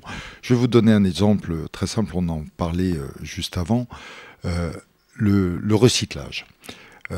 C'est pas une formation extraordinaire, mais si au moment de la déconstruction, les gens qui sont sur le chantier ne font pas extrêmement attention, n'ont pas une formation de ce qu'il faut faire pour que les produits soient déjà triés pour pouvoir être recyclés, on n'y arrivera jamais. Donc il y a vraiment un travail là-dessus à faire qui est extrêmement important. Et puis la mise en œuvre change un peu. Donc il faut assurer la formation pour rejoindre ce que je disais auparavant. Être certain d'une chose et qui est vraiment importante, c'est la qualité de ce qui va être donné au client final. Valérie David, vous opiniez du chef, oui, c'est évidemment un enjeu majeur. Je suis tout à fait d'accord avec ce que vient de dire Pierre-Étienne. En fait, la formation est tellement complexe. Quand vous avez des compagnons qui, pendant 20 ans, ont travaillé qu'avec du béton, puis que vous leur dites, ah non, maintenant c'est béton-bois ou béton bas-carbone et terre crue, si vous ne les formez pas vous-même, parce que Donc aujourd'hui, nous, on crée nos écoles. Là, on a une école où on a des compagnons qui apprennent à d'autres compagnons à travailler le bois, parce qu'ils ne l'ont pas appris à l'école, tout simplement. Et donc, il faut qu'on assure cette formation continue. Les pouvoirs publics et les collectivités locales sont à l'écoute, elles sont toutes conscientes du sujet, mais comme on doit aller vite, je répète, l'urgence, on sait à peu près ce qu'on doit faire. Le problème, c'est qu'on n'a pas beaucoup de temps, on a maximum 15 ans pour inverser la courbe des émissions de gaz à effet de serre, donc c'est rien du tout. Donc on est obligé de tester, d'innover, parfois effectivement on rate, et de former nous-mêmes les compagnons. Je sais que vous vouliez reparler d'économie circulaire. Je vous redonne juste la parole sur ce point même. Je raccrocherai. Oui, l'économie circulaire est en train de vivre ses lettres de noblesse, en fait. Parce que, effectivement, pendant longtemps, les métiers du réemploi et du recyclage, ça faisait un peu déchetterie. Aujourd'hui, ceci n'est plus un déchet. J'ai tendance à dire qu'il faudrait trouver un autre mot, parce que le mot déchet n'est pas très valorisant. Alors qu'en fait, nous, on est vraiment à la recherche, à tel point que notre filiale de démolition, qui s'appelle Dempsey, on lui interdit d'aller vendre à l'extérieur les déchets, parce qu'aujourd'hui, elle a des demandes. Et nous, on veut les récupérer, parce qu'on peut en faire des tas de choses. Vous avez ici la valorisation matière. J'attire votre attention. Vous voyez bien que l'élimination est donc par enfouissement ou la valorisation énergétique, c'est le niveau le plus bas de l'économie circulaire. Et aujourd'hui, nous, notre objectif, c'est le recyclage, la réutilisation, le réemploi, voire le surcyclage. Je voyais tout à l'heure que les étudiants avaient travaillé sur la construction modulaire à base de containers maritimes en fin de vie, ça clairement c'est du surcyclage. Bon, la loi AGEC, anti-gaspi économie circulaire, nous oblige à recycler 70% de nos déchets de la construction. Aujourd'hui, je vous le dis franchement, c'est un atout concurrentiel. Quand vous répondez à un appel d'offres et que vous garantissez aux clients, qu'ils soient publics ou privés, 94%, aujourd'hui on est sur une norme à 94% de recyclage, vous pouvez lui dire on sera un petit peu plus cher, il peut l'entendre. Je vous assure, ça commence à changer. Bruno Flochon, je reviens sur cette question et je fais le lien avec l'économie circulaire. Vous évoquez des notions finalement qui vont entraîner la naissance de nouveaux métiers. Ces nouveaux métiers, il va bien falloir les combler par des compétences nouvelles et la région Grand Est est très impliquée sur le volet formation. Je crois même que c'est le premier, si je ne dis pas de bêtises, premier budget ou le deuxième, mais en tout cas il est très puissant. 2 mots là-dessus. Effectivement, c'est un budget très important. Après, la région Grand Est n'a comme compétence que la formation des demandeurs d'emploi, mais c'est évidemment un vivier qui est quand même important. En matière de pénurie d'emploi, ça peut faire le lien. C'est une dépense importante, mais c'est vrai, je reviens, ça a déjà été évoqué, c'est la difficulté d'intéresser des candidats pour ces formations, de les faire venir, de renforcer l'attractivité des filières bâtiments. Et on y travaille justement avec les filières professionnelles, avec la FFB, avec la CAPEB, pour essayer de rendre ces métiers plus attractifs et de montrer qu'aujourd'hui le bâtiment n'est plus ce qu'il était il y a 30 ou il y a 50 ans, qu'il y a des métiers très intéressants, qu'on est sur des solutions techniques, y compris dans la mise en œuvre, et qu'on est beaucoup dans l'innovation et aussi vers du développement durable, qui aujourd'hui, heureusement, recueille beaucoup d'intérêt pour les jeunes. Et donc, aujourd'hui, le bâtiment peut aussi proposer des filières qui allient des métiers vraiment valorisants et tournés vers l'avenir. Monsieur Dufaux, on parle de compétences, on parle de métiers, de techniques, de technologies, de recherche, etc. Il y a un autre mot qui vient en tête à vous écouter toutes et tous, j'ai l'impression qu'il faut aussi de l'engagement. Est-ce que c'est pas un peu ça aussi qui peut faire la différence pour atteindre ces objectifs qui sont tout de même ambitieux, il faut le reconnaître? Oui, tout à fait. J'ajouterais même peut-être le mot de partage. Au niveau de l'engagement, je pense que la présence de tous autour de cette table est assez significative. Ce qu'on peut voir, on nous pose souvent dans la traçabilité la question de est-ce qu'on est un label, une certification? Non, c'est pas une science exacte, c'est plutôt une perception de l'interconnexion des métiers. Et c'est effectivement cette sensibilité-là, quand on remonte les chaînes et qu'on les reconstruit et qu'on donne cette cartographie, qui est aussi un des grands enjeux de l'économie circulaire, pour revenir sur le thème qu'on a abordé juste avant. Et donc, comment est-ce qu'on arrive effectivement, ces hommes et ces femmes dont M. Micheler parlait tout à l'heure, c'est comment est-ce qu'on arrive à les identifier pour donner la crédibilité à cet écosystème. L'engagement, il est essentiel dans la traçabilité, il est essentiel en amont déjà. Je pense que Valérie Darid pourra en convenir, quand il faut mobiliser du personnel technique pour transmettre le bagage technique, pour faire la traçabilité, mobiliser les filières aussi pour que les gens soient prêts, soient disposés aussi à transmettre les informations qu'ils détiennent. Et puis, si on se rappelle, le premier schéma que vous avez projeté pour moi, c'est pas un cercle, la traçabilité, c'est une spirale. Effectivement, c'est parce que le diagnostic qu'on peut poser sur une filière amène énormément d'informations à un client, et c'est une information derrière qu'il va falloir traiter, qui va permettre de rentrer dans un cycle d'amélioration continue, d'intelligence collective, et donc cet engagement, c'est pas un engagement à court terme, c'est un engagement sur le long terme. Patrick Berthier, l'engagement, c'est un mot essentiel, non, dans tout ce qu'on évoque ce matin? Absolument, je ne peux le confirmer que ce que tu as dit. La conviction et le plaisir de faire quelque chose d'utile, c'est les solutions propres sur les moteurs et aussi la motivation de l'engagement. Allez-y, on est un peu en retard, pardon, mais j'ai encore une question. Je veux vraiment vous avez vu, vous la poser. Il n'y a qu'une femme, mais je parle plus qu'eux. Donc voilà, c'est normal. Je profite de la présence de Bruno Flochon, parce que je n'ai pas dit tout à l'heure quelque chose, je voulais absolument vous dire. Je voulais dire que l'économie circulaire, sur le papier, ça a l'air simple. Mais sur un chantier, c'est compliqué. C'est compliqué, notamment dans les chantiers urbains, parce qu'on a une toute petite emprise au sol, et on n'a pas de place pour stocker. Donc je voulais lui en parler, parce que notre rêve, c'est que dans les plans locaux d'urbanisme, il y ait une réserve foncière intramuros dans la ville pour que les chantiers puissent déposer leurs matériaux, les trier, etc. Nous, on l'a fait à Bordeaux chez Monsieur Urmic. On l'a fait, c'est une plateforme qui s'appelle Noé. Tout le monde peut y aller, les artisans, la concurrence, tout le monde peut y aller. Ça fonctionne par abonnement. Et ça nous permet, dans Bordeaux, d'organiser vraiment un marché de l'offre et de la demande de l'économie circulaire physique. Parce qu'il y a des plateformes aujourd'hui, Bacassia, Mineka, il y a des plateformes digitales qui existent. Mais physiquement, vous les mettez où vos stocks de sanitaires, vos stocks de portes ou vos stocks de gravats? Donc je voulais vous le dire parce que ça, c'est un besoin qu'on a vis-à-vis des collectivités, c'est qu'elles comprennent l'intérêt de ne pas nous mettre à 25 km de la ville, mais de pouvoir organiser à proximité ces plateformes d'échange. Pardon. Ça a été dit, non, mais vous avez fait votre marché, c'est très bien. Pendant ce temps-là, le chat continue, il y a beaucoup d'interventions, merci pour ces contributions. Si on n'y répond pas, là, ce matin, il y aura peut-être trop de questions, on y répond répondra bien sûr via la plateforme buildandconnect.eu. Bien sûr, je n'oublie pas qu'on est dans un événement transfrontalier. Est-ce que vous pourriez nous parler rapidement de quelques expériences dans ce domaine? L'intelligence collective n'a pas de frontières, on le voit bien, mais il y a des normes quand même qui n'aident pas forcément. Est-ce que chacune et chacun peut me donner un exemple précis de coopération réussie justement pour aller vers une construction plus durable et moins carbonée? Bruno Flochon, peut-être avec vous. Il y a Trirena, il y a la Grande Région, il y a plein d'espaces de coopération sur cet objet-là. Alors la région Grand Est est très investie, c'est la région française sur laquelle le kilomètre de frontière est le plus important avec différents voisins. Donc nous avons beaucoup de partenariats, notamment avec la Suisse, avec Fribourg, sur lequel il y a des échanges. Le pôle Fibre Énergie Vie a pu organiser plusieurs rencontres, y compris dans le cadre de Build and Connect. Nous avons aussi Trion, qui nous aide aussi à faciliter les échanges entre France, Allemagne, Suisse sur les sujets du développement durable et de la transition énergétique.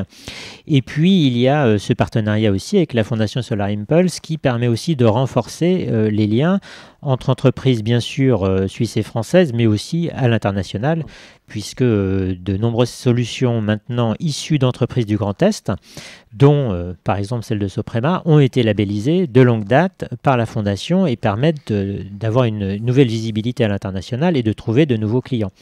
Donc le transfrontalier est vraiment quelque chose au cœur des initiatives de la région Grand Est. Vincent Dufaux, allez, à part Eiffage, bien sûr. Non, alors, on ne va pas mentir, la collaboration avec Eiffage nous a donné une vraie expertise dans la traçabilité de la construction qui s'est construite petit à petit. On a effectivement passé très rapidement sur les matériaux, mais c'est vrai que l'alu, l'acier sont des filières extrêmement intéressantes à remonter. Je pense que si on a le temps, on pourra en reparler.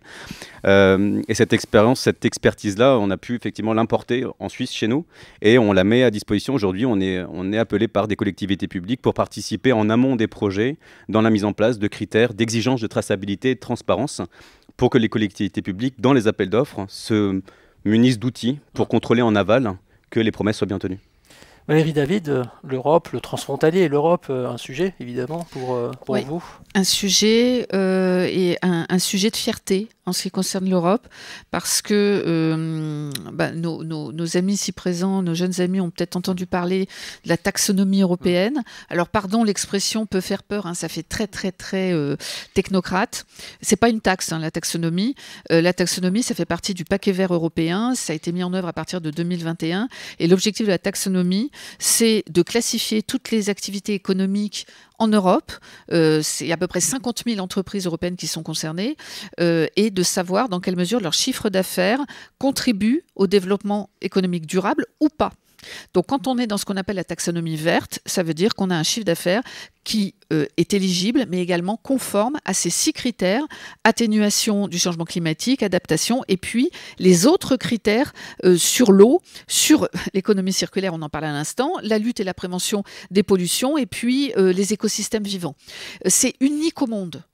Unique au monde. C'est la première fois qu'un bloc économique régional se dote d'un outil pour orienter préférentiellement les flux financiers publics et privés vers les activités économiques les moins polluantes ou les moins antidurable, si je puis dire, au sens systémique du terme. Parce que vous voyez bien que la définition, il y a aussi le respect des normes sociales de l'OCDE et de l'OIT, la définition est très large.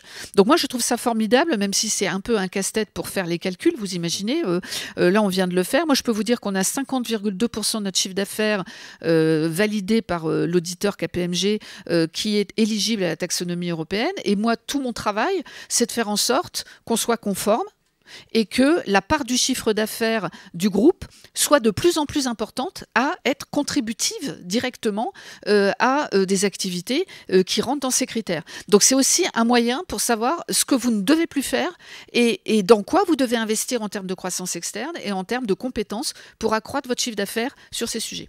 Patrick Bertschy, par définition, vous coopérez avec l'extérieur, votre environnement proche et moins proche. Un ou deux exemples de coopération réussie, on en a peut-être dans l'exposition d'ailleurs, qu'on verra tout à l'heure. Oui, il est passionnant de constater que tous les 4 exemples que j'ai présentés, c'était ce Laxis, Climeworks, Neustark et LC3 dans la vidéo, sont le fruit d'une coopération intensive et innovante entre les sciences appliquées, les startups et en découle les fabricants de matériaux de construction établis, les autorités de normes de construction, l'industrie de construction, les agences de promotion de l'innovation et les maîtres d'ouvrage publics. Selon moi, cette interaction est le critère principal de réussite. Je crois qu'il y avait une illustration, non, que vous souhaitiez nous montrer. Je vous en prie, Monsieur Winchedler, on va retrouver là. Quand vous parlez de taxonomie, je pense qu'effectivement, d'ici peu, les banques vont s'y mettre. C'est-à-dire que lorsque vous voudrez obtenir des crédits, lorsque les banques disent qu'elles veulent se décarboner, il y a leur serveur informatique, mais c'est surtout leurs clients qu'elles veulent décarboner. Et là, vous allez voir que l'augmentation des taux d'intérêt ou des fees qu'elles vont calculer vont tenir compte de votre politique environnementale et ça va être assez fort. Je vous laisse terminer, Monsieur Berthier. Merci beaucoup.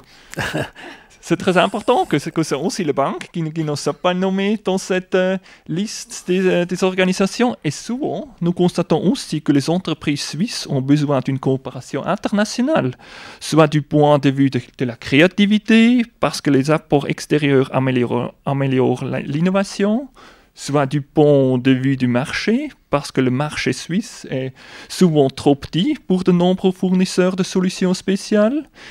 Et c'est là que nous, comme Switzerland Global Enterprise, apportons notre soutien. Mais ce soutien est aussi en collaboration. C'est en collaboration avec d'autres réseaux de coopération internationale en matière de recherche, de développement, comme Swissnex ou EEN. Je ne sais pas si vous le connaissez, c'est le European Enterprise Network. Et ce que je peux aussi dire en tant que voisin direct et pays de même langue, naturellement, la France est un pays d'exportation très important pour l'économie suisse. Et SGE, Switzerland Global Enterprise, est donc actif en France avec une présence permanente à Paris, c'est notre Swiss Business Hub. Et en participant à des différentes events de collaboration, comme ici à Strasbourg. Merci en tout cas de votre coopération. Pierre-Étienne Winchedler, un exemple d'une coopération réussie à l'externe, peut-être transfrontalière, puisqu'on est ici au cœur du transfrontalier. Alors on en a en permanence, parce que vous avez vu dans notre présentation, on a 17 centres de recherche. En fait, on a mis des centres de recherche plus ou moins importants dans chaque pays où nous sommes. Et vous savez que la recherche, c'est la valeur des hommes et leur appétence pour tel ou tel sujet. On voit avec nos amis allemands ou nos amis suisses ou canadiens ou américains, chacun a son domaine d'expertise et travaille en parfaite collaboration.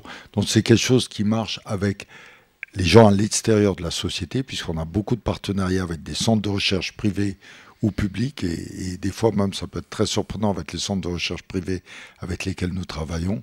Et ça fonctionne très très bien. Donc c'est une volonté d'organiser la décentralisation dans la recherche qui apporte tout cela. Donc on en a des pléthores. Sur le bois, ce sont nos amis canadiens qui nous font travailler beaucoup sur la lignine du bois pour se substituer au bitume. Alors maintenant, il va falloir trouver 200 000 tonnes de lignine, mais ça va être un autre souci. Chez les Allemands, c'est vraiment le recyclage qui est chez eux quelque chose qui est très en avance par rapport à ce que nous faisons. Et puis en France, évidemment, on a une liste assez longue de sujets que nous traitons, et en Suisse, on trouve des startups dans les écoles d'ingénieurs de très haut niveau et qui savent très très bien exporter leur savoir et le contrôler. Merci, ce sourire qui traduit la convivialité que j'avais promise dès le début. C'est vraiment agréable de vous interroger. On a un peu débordé sur la table ronde qui était prévue initialement, mais c'est pas bien grave, parce qu'on a appris beaucoup de choses.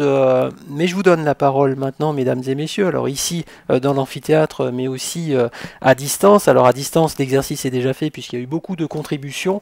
On n'arrivera peut-être pas à prendre toutes les questions, mais on va déjà en prendre quelques-unes. Est-ce qu'il y a une personne qui souhaite s'exprimer? N'hésitez pas, il y a un micro. On a besoin que vous vous exprimiez dans le micro pour qu'on vous comprenne bien. Et si vous voulez bien vous présenter. Et ça va marcher, ne vous inquiétez pas. Bonjour, Stivianello, designer industriel et de produits en Suisse. Enchanté. Enchanté, merci. Déjà, merci pour aujourd'hui. Merci aussi en tant que personne pour faire tous ces efforts. C'est plutôt rassurant et appréciable pour notre futur. Maintenant, je m'exprime un petit peu comme une personne de derrière les fougères, c'est-à-dire en tant que designer industriel, parce que nous, on est sensibilisés à l'écologie et à l'économie depuis nos études, parce que c'est un mouvement qui est né déjà en Angleterre fin 1800, qui a été prouvé et recopié début le XXe siècle, 1930 par le Bauhaus. Donc, nous, c'est les entreprises, les industries qui viennent nous chercher pour trouver des solutions. Donc, ils viennent chez les créateurs. Est-ce que vous, en tant que producteur industriel, vous allez chercher vos solutions chez les ingénieurs pour promouvoir les produits que vous avez décidés, ou est-ce que vous allez chercher, en fait, à voir comment les architectes bâtissent, ont leurs idées pour pouvoir faire de nouveaux produits qui jouent avec ces créations? Est-ce que vous allez chercher les idées chez les créateurs, ou est-ce que finalement vous pensez avoir une vraie solution vous-même et du coup les amener? Merci. Madame David. Une réponse.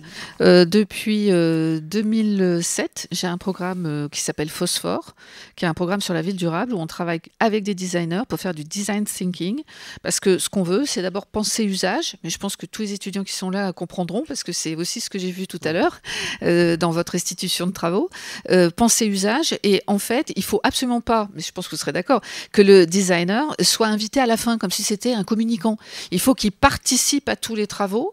Et qu'il entende ce que les ingénieurs voudraient faire, ce que les architectes voudraient faire, ce que les urbanistes voudraient faire. Et c'est lui qui va donner corps, qui va donner à voir de manière immersive ce que ça pourrait donner. Et honnêtement, donc on a fait un programme à Strasbourg qui est déjà ancien, hein, c'était 2009, excusez-moi, 2011. On l'a fait aussi à Grenoble, on l'a fait à l'étranger. Et finalement, ça nous a beaucoup fait grandir d'associer des designers. Et d'ailleurs, je vais même vous dire, là je suis sur un nouveau projet de bâtiments virtuels avec des fournisseurs, il faut que j'en parle absolument à Soprema d'ailleurs, où on veut mettre le meilleur état de l'art dans un futur bâtiment, mais qui est basé à Rennes, sur le bâtiment durable breton, avec un label, mais oui, comme il y a le bâtiment durable méditerranéen, il y aura le bâtiment durable breton, et l'objectif c'est d'être accompagné par des designers et une école de design avec des étudiants pour qu'ils puissent nous aider à penser usage. Voilà. Monsieur Winchilder, un complément. Vous avez posé et je dois admettre qu'on ne l'avait pas abordé sous cet angle-là, mais c'est l'avantage des rencontres, c'est que parfois on réfléchit à ce que l'on fait pas forcément très bien. Une nouvelle passerelle qui vient de s'établir, on en est heureux. Est-ce qu'il y a une autre question dans la salle? N'hésitez pas. Sinon, je vais en profiter. Oui, mais j'ai plein de questions aussi là. Alors, quid de la traçabilité des déchets de chantier réutilisables dans le cadre d'une économie circulaire? Ça, c'est pour vous, monsieur Dufaux, clairement. Oui, mais pas que. Je pense qu'effectivement, on en a parlé oui, avec bien Valérie sûr, David, il le vit effectivement. Il y a déjà beaucoup d'entreprises qui sont là-dessus. On est beaucoup pour l'instant dans on va dire la géolocalisation des déchets de chantier. C'est un sujet qui est quand même vraiment parcouru, le marché est assez établi, donc je ne m'étendrai pas forcément longuement là-dessus. Ce que nous on peut voir, c'est qu'on arrive avec la traçabilité, je reviens sur cette notion de tracking et de traçabilité, avec cette approche un peu plus globale. On vient enrichir, on vient essayer de favoriser l'augmentation de la durée de vie d'un produit. C'est ça que peut apporter la traçabilité. Je ne sais pas si tu voulais compléter, je sais qu'on en a parlé en off tout à l'heure.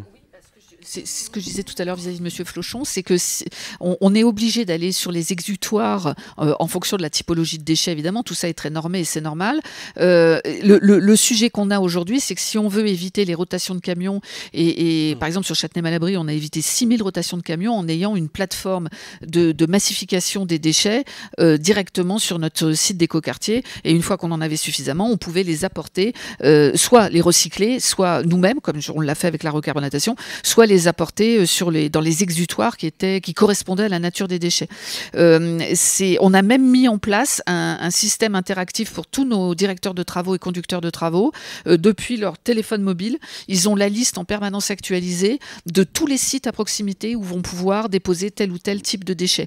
Il faut savoir, alors je peux vous le dire, chez nous, un abandon de déchets dans la nature, un enfouissement illégal, c'est la porte plus du pénal. À tel point que on a mis en place un système de whistleblowing, c'est-à-dire un système d'alerte totalement anonyme et confidentiel. Voilà, ça m'est arrivé qu'une fois d'avoir un retour, on a vérifié, c'était vrai, la personne n'est plus là pour vous en parler. C'est-à-dire que c'est vraiment considéré comme non seulement une atteinte grave à l'environnement qui en France relève du droit pénal, mais en plus une incompréhension totale de ce qu'est son métier, puisque ces déchets auraient certainement pu trouver, selon les protocoles sanitaires, auraient trouvé un exutoire à proximité. Merci, c'est très clair. Je vous en prie. Ça va devenir très important important parce que finalement, nos fournisseurs de matière vont être les gens qui vont faire le tri du déchet sur chantier. Donc tous les critères de qualité qu'on s'est mis en place il y a 50 ans vont devenir une obligation ou une nécessité dans le fait de l'origine du déchet pour savoir comment il a été trié et mis en place. On en aura besoin. Je vous laisse compléter. Je sens qu'il y a encore... Non, éventuellement, les technologies, beaucoup de technologies qui sortent aujourd'hui en termes de marquage, en termes d'authentification, en termes d'identification également de suivi. On travaille sur certaines d'entre elles. Encore une fois, il y en a pléthore.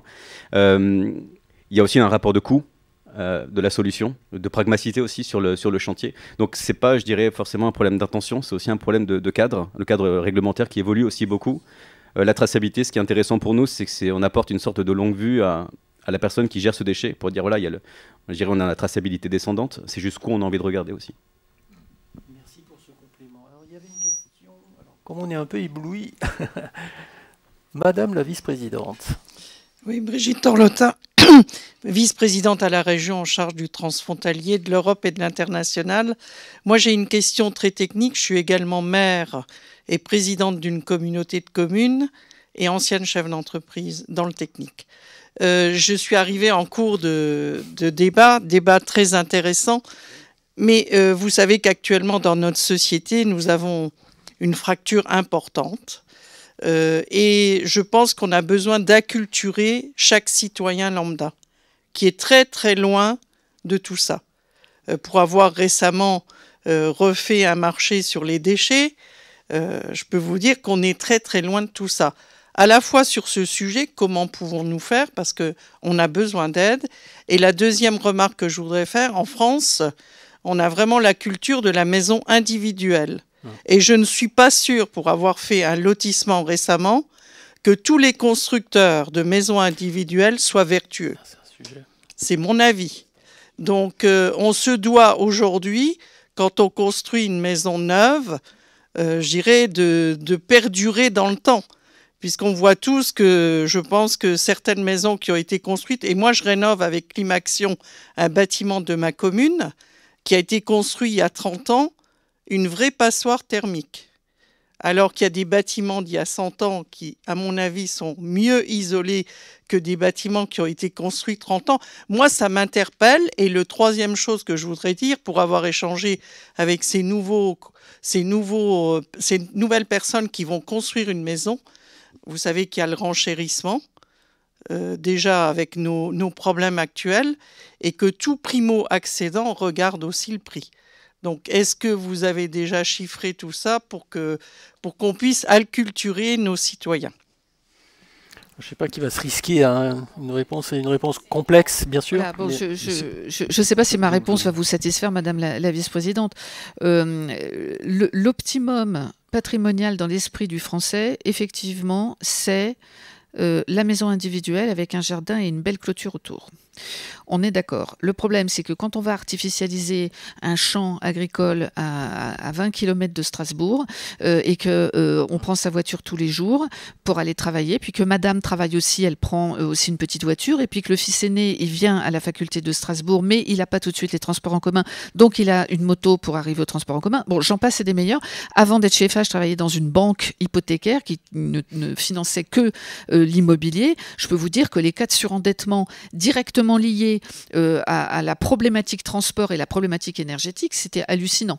Parce qu'effectivement, l'assiette éligible, les banques vont prêter jusqu'au maximum de l'assiette éligible sans penser à ce qu'on appelle, nous, le reste à vivre en matière de financement énergétique et financement transport.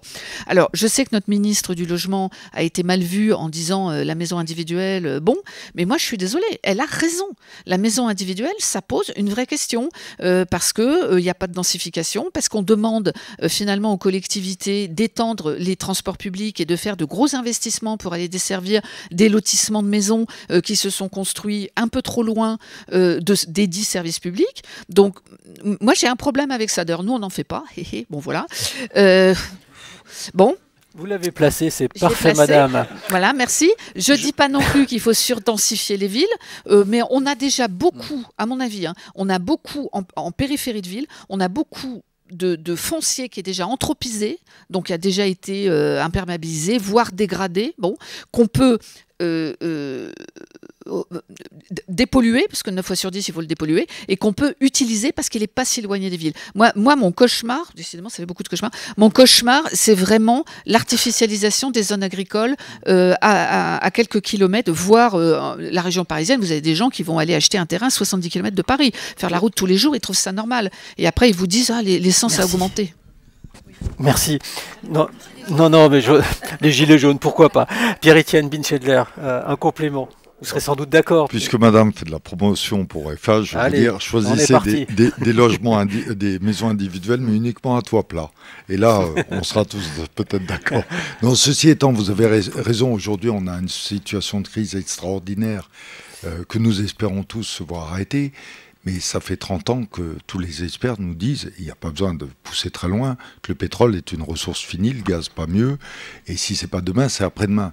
Donc on a eu une autre période extraordinaire où l'argent était à taux d'intérêt négatif.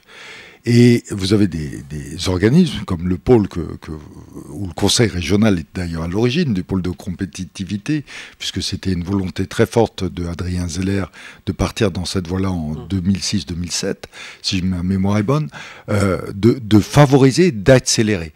Et les économies de consommation d'énergie sont colossales. Et on va s'en rendre compte. Alors aujourd'hui, apparemment, les différents pays vont peut-être trouver des solutions, mais elles sont temporaires. Et nous espérons tous demain matin que le prix du gaz et du pétrole redescendent, parce que ça veut dire qu'on a trouvé une solution à la situation de crise en Ukraine. Donc ça va revenir à des situations un peu plus normales, et on va se dire la vie est belle, repartons dans nos habitudes et ne bougeons pas plus. Madame, ça fait 10 ans que j'entends dire qu'il faut que nous rénovions 500 000 logements par an. Nous en sommes à 70 000, 90 000 par an. Qu'est-ce qui se passe ? C'est peut-être là où on doit se poser des bonnes questions. Est-ce que c'est les entreprises qui ne savent pas répondre ? À ma connaissance, non. Est-ce que c'est la volonté du citoyen ou de l'utilisateur qui ne va pas assez vite, ou des pouvoirs publics qui ont une capacité d'initiative ? On l'a vu avec les passoires thermiques, où maintenant on est obligé de rénover pour tomber à C ou B, je ne sais pas trop. Mais moi qui suis très libéral, je veux vous dire, c'est la première fois, je dirais, que l'État ou la région ou la collectivité publique a un rôle extrêmement important à jouer. Vous devez rendre, comme on parlait de l'automobile, taxable le CO2. Alors on sait que ça a donné les gilets jaunes. Alors il y a peut-être d'autres problèmes qui étaient sous-jacents à cela, et c'est pas le CO2 qui était en lui-même la problématique. Mais vous devez prendre vos responsabilités. Vous allez voir que tout le monde suivra. Tout le monde disait que le moteur, je crois que c'est certains même présidents de sociétés automobiles, le moteur électrique ne marchera jamais, ça fera jamais pas plus de 3 ou 4% du marché automobile européen. On l'a largement dépassé.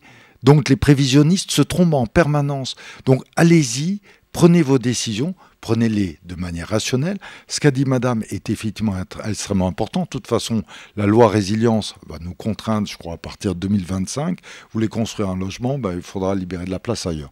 Donc le problème va être fait. En Suisse, ils ont fait la loi sur les lits froids. Je ne sais pas si ça fonctionne bien ou mal, mais ça partait dans cet esprit-là. Il y a énormément de choses qui sont dans vos mains. Vraiment.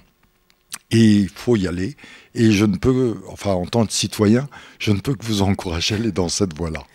Mais maintenant, si vous faites que des toits plats partout, vous aurez en plus mon assentiment total. Excusez-moi, madame, voilà. Je ne pouvais pas m'empêcher. Décidément. Patrick Bertschy, peut-être une page de pub, non je plaisante. Je plaisante. Pas de pub, non. Merci beaucoup, madame la vice-présidente, pour cette question, parce que c'est très important que ces solutions durables ne restent pas seulement une discussion académique ou une solution qui est acceptée et utilisée dans des projets d'infrastructure de gouvernement. Et là, pour l'atteindre, il y a plusieurs approches que l'on peut aussi utiliser par des bâtiments des personnes privées.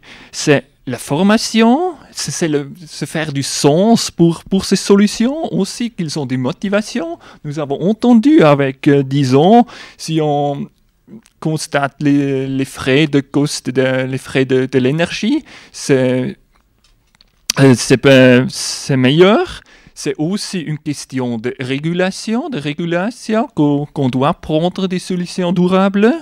C'est la possibilité de soutien financier pour l'investissement si c'est plus cher de faire des solutions durables. Et aussi, ça doit être accepté par les gens. C'est aussi en combinaison avec la première question. Si on travaille avec les designers, c'est aussi important que les solutions sont acceptées par l'industrie qui l'utilise et par les clients qui l'achètent, parce que ça doit être beau, ça doit être simple à utiliser et ça doit fonctionner. Fonction et même qualité comme une solution comparable et traditionnelle. Est-ce qu'il y a encore une question dans la salle? On a répondu à pas mal de questions, pas toutes, mais beaucoup qui nous venaient du chat. Monsieur, et ensuite on fera un dernier tour de table pour clore cette émission. Sachant encore une fois que toutes les questions posées auront réponse via la plateforme. Bonjour. Monsieur. Bon, c'est une question, une remarque. Qui êtes-vous, monsieur? Éric Albisser, architecte, petit praticien et enseignant du projet à l'école de Strasbourg, l'autre école par mon ami Franck Guéné. Oui, alors j'ai participé, j'ai eu le plaisir je retrouve des gens que j'ai pas vus depuis très longtemps, que j'ai participé au montage du pôle Énergie Vie à l'époque d'Adrien Zeller. C'est remarquable, effectivement, aujourd'hui, je le dis aux jeunes gens, ça va quand même très vite, même si ça va trop lentement. Puisqu'à l'époque c'était l'énergie, uniquement l'énergie. Je me souviens qu'avec Louis Picon, on était les architectes, on était un peu les seuls à dire attendez, il n'y a pas que ça, il y a aussi le bilan carbone, etc. Aujourd'hui c'est intégré. On commence tout doucement à intégrer la biodiversité, pas encore assez. D'ailleurs ce serait, je pense, une vraie question à se poser. Et ça... Donc après ces paroles très positives, hein, la mixité des matériaux également, la mixité des systèmes constructifs. Supprime les bétons, c'est complètement idiot. Il en faudra toujours dans les soubassements. Du polyuréthane, il en faudra toujours aussi, parce que si on fait des forêts de chênes liège, on va casser la biodiversité des forêts. Et donc, ce sont les vraies pistes. Hein, donc je suis vraiment très heureux et complètement positif avec vous. Par contre, j'ai un petit souci quand j'entends, et ce sont les préoccupations actuelles. Alors je suis peut-être pas un visionnaire, mais quand il y a 10-15 ans, je pensais qu'il fallait pas se limiter à l'énergie. Aujourd'hui, mon côté un peu visionnaire d'architecte, puisque c'est la vision que madame vous avez soulevée tout à l'heure, qui était ce qu'on attend des designers et des architectes, c'est ce qu'on parle, on parle de ce gros mot de la décroissance, mais quand j'entends qu'en Suisse, 5%, c'est une augmentation de 25% par rapport à l'an 2000, ça me rappelle les chiffres de la transition énergétique. Il nous faudra 360 ans pour arriver à l'autre bout de la transition. Donc tous les beaux efforts que nous faisons tous, est-ce qu'on ne va pas avant avoir les poumons complètement brûlés?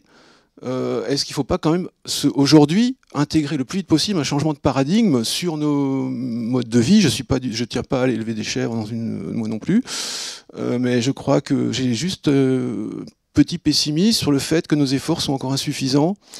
Et je pense qu'il faudrait que les acteurs que vous êtes à haut niveau intègrent un peu plus rapidement les limites de la croissance. Voilà. Donc est-ce que vous avez également ces réflexions ? Ça rejoint finalement la question, je vais enchaîner parce que pour vous laisser répondre évidemment à monsieur, ma question de conclusion c'était celle-là, est-ce que finalement on est au rendez-vous de tous ces défis qu'on doit relever, on les a tous bien compris, ils sont explicites, en même temps ils sont très très ambitieux, est-ce qu'on est vraiment sur la bonne voie et qu'est-ce qu'il faudrait changer maintenant pour que vous puissiez tous nous dire un oui franc et massif? Je complète votre question, je pense elle est dans le même esprit. Qui veut démarrer? Madame. Oui, moi je suis pas du tout choquée par le terme sobriété, par exemple. Hein. Vous avez entièrement raison. D'abord, même si la technologie avance, et je souscris totalement à ce qu'a dit Patrick ou à ce qu'a dit Monsieur Binchendler, mais très honnêtement, avec le drame, enfin la guerre épouvantable et monstrueuse qui est en train de se produire à nos portes, on va être obligé. Enfin, je veux dire, il n'y a pas d'autre solution. On va être obligé d'avoir 2 degrés de moins. Bon, moi, ça me choque pas. Si ça peut sauver des vies et puis si ça peut mettre un terme à la folie de Poutine, moi, ça me va bien. Donc, ce que je veux vous dire, c'est que on a habitué les gens, en fait, à un confort sans vouloir le reconnaître, qui est un confort carboné. Donc on est sous perfusion carbonée. Il faut se retirer cette perfusion qui est mauvaise pour tout le monde, pour la biodiversité, pour la planète. Et Je ne fais pas de cynisme en disant ça, je veux surtout pas que ce soit mal interprété, mais la catastrophe géopolitique épouvantable qui est en train de se produire va peut-être nous obliger, vraiment, on est au pied du mur, à se dire, c'est pas dans 10 ou 15 ans, c'est maintenant en fait, hein, c'est fin 2022. Le gouvernement allemand a dit, il faut qu'on arrête d'être dépendant du gaz, non pas d'ici fin 2024, mais il faut essayer pour fin 2022. Je sais pas si vous vous rendez compte, c'est dans 9 mois.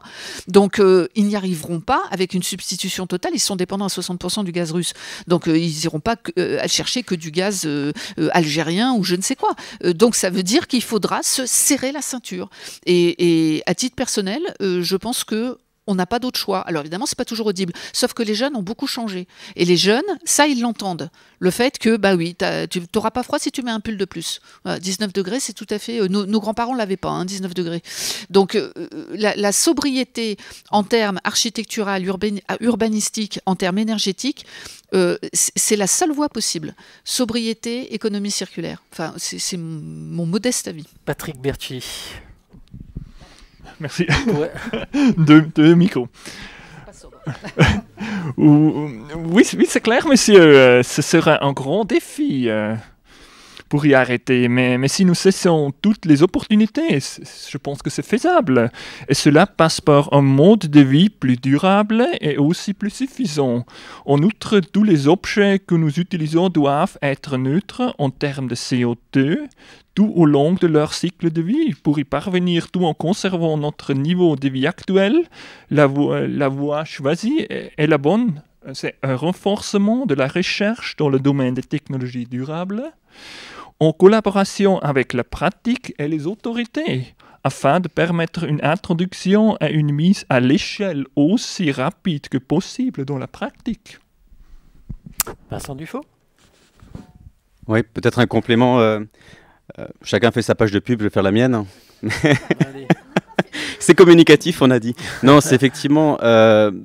ce qui me vient peut-être en complément de ce qui a été dit, c'est que ce sont des sujets dont il est difficile de parler. Le terme de greenwashing est partout. On voit aujourd'hui dans les propos de l'ADEME et les revirements récents qu'il y a eu. Ce qui est extrêmement important pour nous dans la traçabilité, c'est d'accompagner la restitution des résultats via une capacité à communiquer autour de ça. C'est-à-dire sur quoi je m'appuie pour communiquer en toute transparence. C'est pas évident d'en parler aujourd'hui, c'est pas évident à gérer comme type d'information, mais c'est essentiel. On a heureusement dépassé le net zéro individuel. Et la question, c'est comment est-ce qu'on arrive en fait à comprendre l'ensemble des filières qu'on amène avec soi pour être capable d'harmoniser les pratiques le long de ces filières. Et je pense qu'effectivement, les bonnes pratiques dont on parle n'ont de sens que si on arrive effectivement à les répercuter et donc à être responsable de tout ce qu'on draine comme mouvement, que ce soit de matière, des mouvements financiers, le long d'une filière. On est sur le bon chemin. Quel est le pas de plus à faire, monsieur Binschelder, pour répondre à tous ces défis ? Je crois que tout a été dit. Après, il y a des concepts philosophiques. Moi, je crois qu'il faut simplement être sérieux, faire preuve de raison et de frugalité. Ça a été dit, la crise actuelle, ça va nous accélérer. La pandémie a fait faire une prise de conscience environnementale. J'ai jamais compris pourquoi, mais il y a vraiment une prise qui s'est faite ce jour-là. Peut-être que pendant le mois où on a tout fermé, on a vu que la luminosité était exceptionnelle. Et on a vu des choses qu'on n'avait plus vues depuis très longtemps. La crise aujourd'hui va nous faire rendre compte qu'il faut vraiment qu'on accélère. Et puis après, moi je ne suis pas pour la décroissance. J'espère que mes enfants et mes petits-enfants vivront mieux que ce que je n'ai vécu. Mais par contre, il faut être raisonnablement frugal. Je veux dire, regardez tout ce qu'on a acheté à la poubelle, tout ce qu'on a fait de manière excessive, consommer sans réfléchir. Et sans se priver, on peut vivre très bien en faisant juste un petit peu attention à nos déchets. Regardez, il y a certains pays où ils ne font pas attention. Les tonnes de déchets par habitant sont extraordinaires. Je n'ai aucun chiffre en tête, donc je ne vais pas vous embêter avec ça.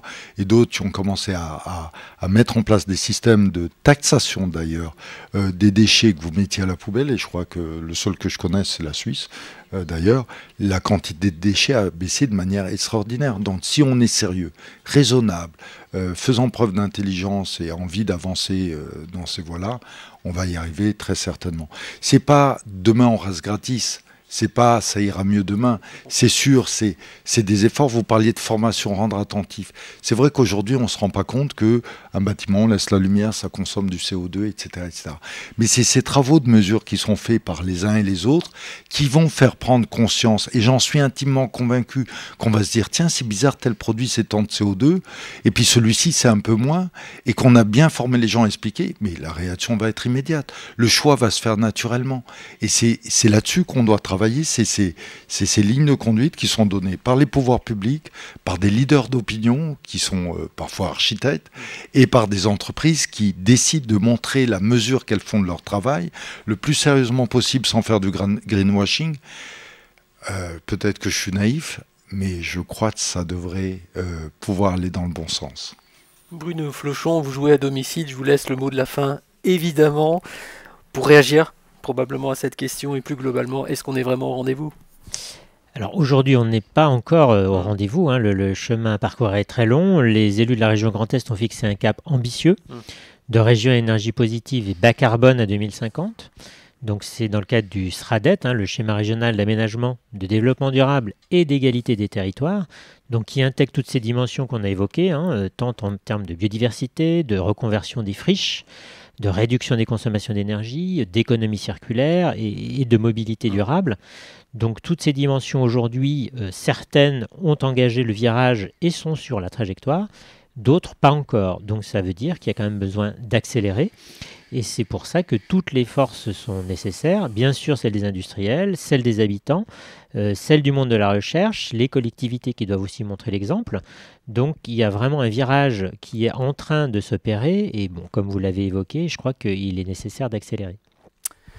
Mes chers invités, c'était un vrai plaisir de vous avoir avec nous. Parole d'expert porte vraiment bien son nom. Vous êtes ces experts, je crois qu'on peut vous applaudir. On a du public, on va en profiter, s'il vous plaît. C'est un honneur de dialoguer avec vous, mesdames, messieurs, vous ici à Strasbourg, vous qui nous avez suivis de partout en Grand Est, soyez remerciés aussi pour votre attention tout au long de cette émission. Il y a un tout petit peu débordé, mais le sujet le méritait. N'hésitez jamais à vous connecter sur la nouvelle plateforme communautaire buildandconnect.eu, lancée il y a quelques semaines. C'est un espace numérique d'échange, de partage entre professionnels qui souhaitent accélérer cette transformation écologique et numérique du secteur du bâtiment. Vous y retrouverez bien sûr les replays de paroles d'experts. Vous pouvez aussi découvrir beaucoup de contenus thématiques ainsi que tous les prochains événements. Et à ce propos, une information à noter dans vos tablettes. Si vous avez été étourdi en début d'émission, pardon, je me répète, le prochain colloque Build and Connect aura lieu les 22 et 23 novembre prochains ici à Strasbourg. Notez-le dans vos tablettes. Des événements, des ressources disponibles toujours pour apprendre, échanger, coopérer. C'est tout le sens de l'action conduite par la communauté Build and Connect que vous représentez. Un grand merci à toutes les équipes techniques qui ont contribué à la réalisation de cette émission dans ce bel auditorium de la région Grand Est. Enfin, merci une nouvelle fois aux organisateurs, le pôle de compétitivité dédié aux bâtiments Fibre Énergie Vie, l'Université de Strasbourg, la Fondation pour la recherche en chimie, bien sûr, tous les mécènes, les 15 que nous avons cités tout à l'heure. Merci à vous toutes et tous de nous avoir donné cette possibilité de dialoguer une nouvelle fois dans le cadre de Build and Connect, votre communauté des matériaux et des bâtiments durables. Nous avons évidemment une pensée pour le peuple ukrainien. Je pense que personne ne m'en voudra pour prononcer cette phrase. Je n'en dis pas plus. À très bientôt en tout cas pour de nouveaux débats et continuez de prendre bien soin de vous et de vos proches. À bientôt.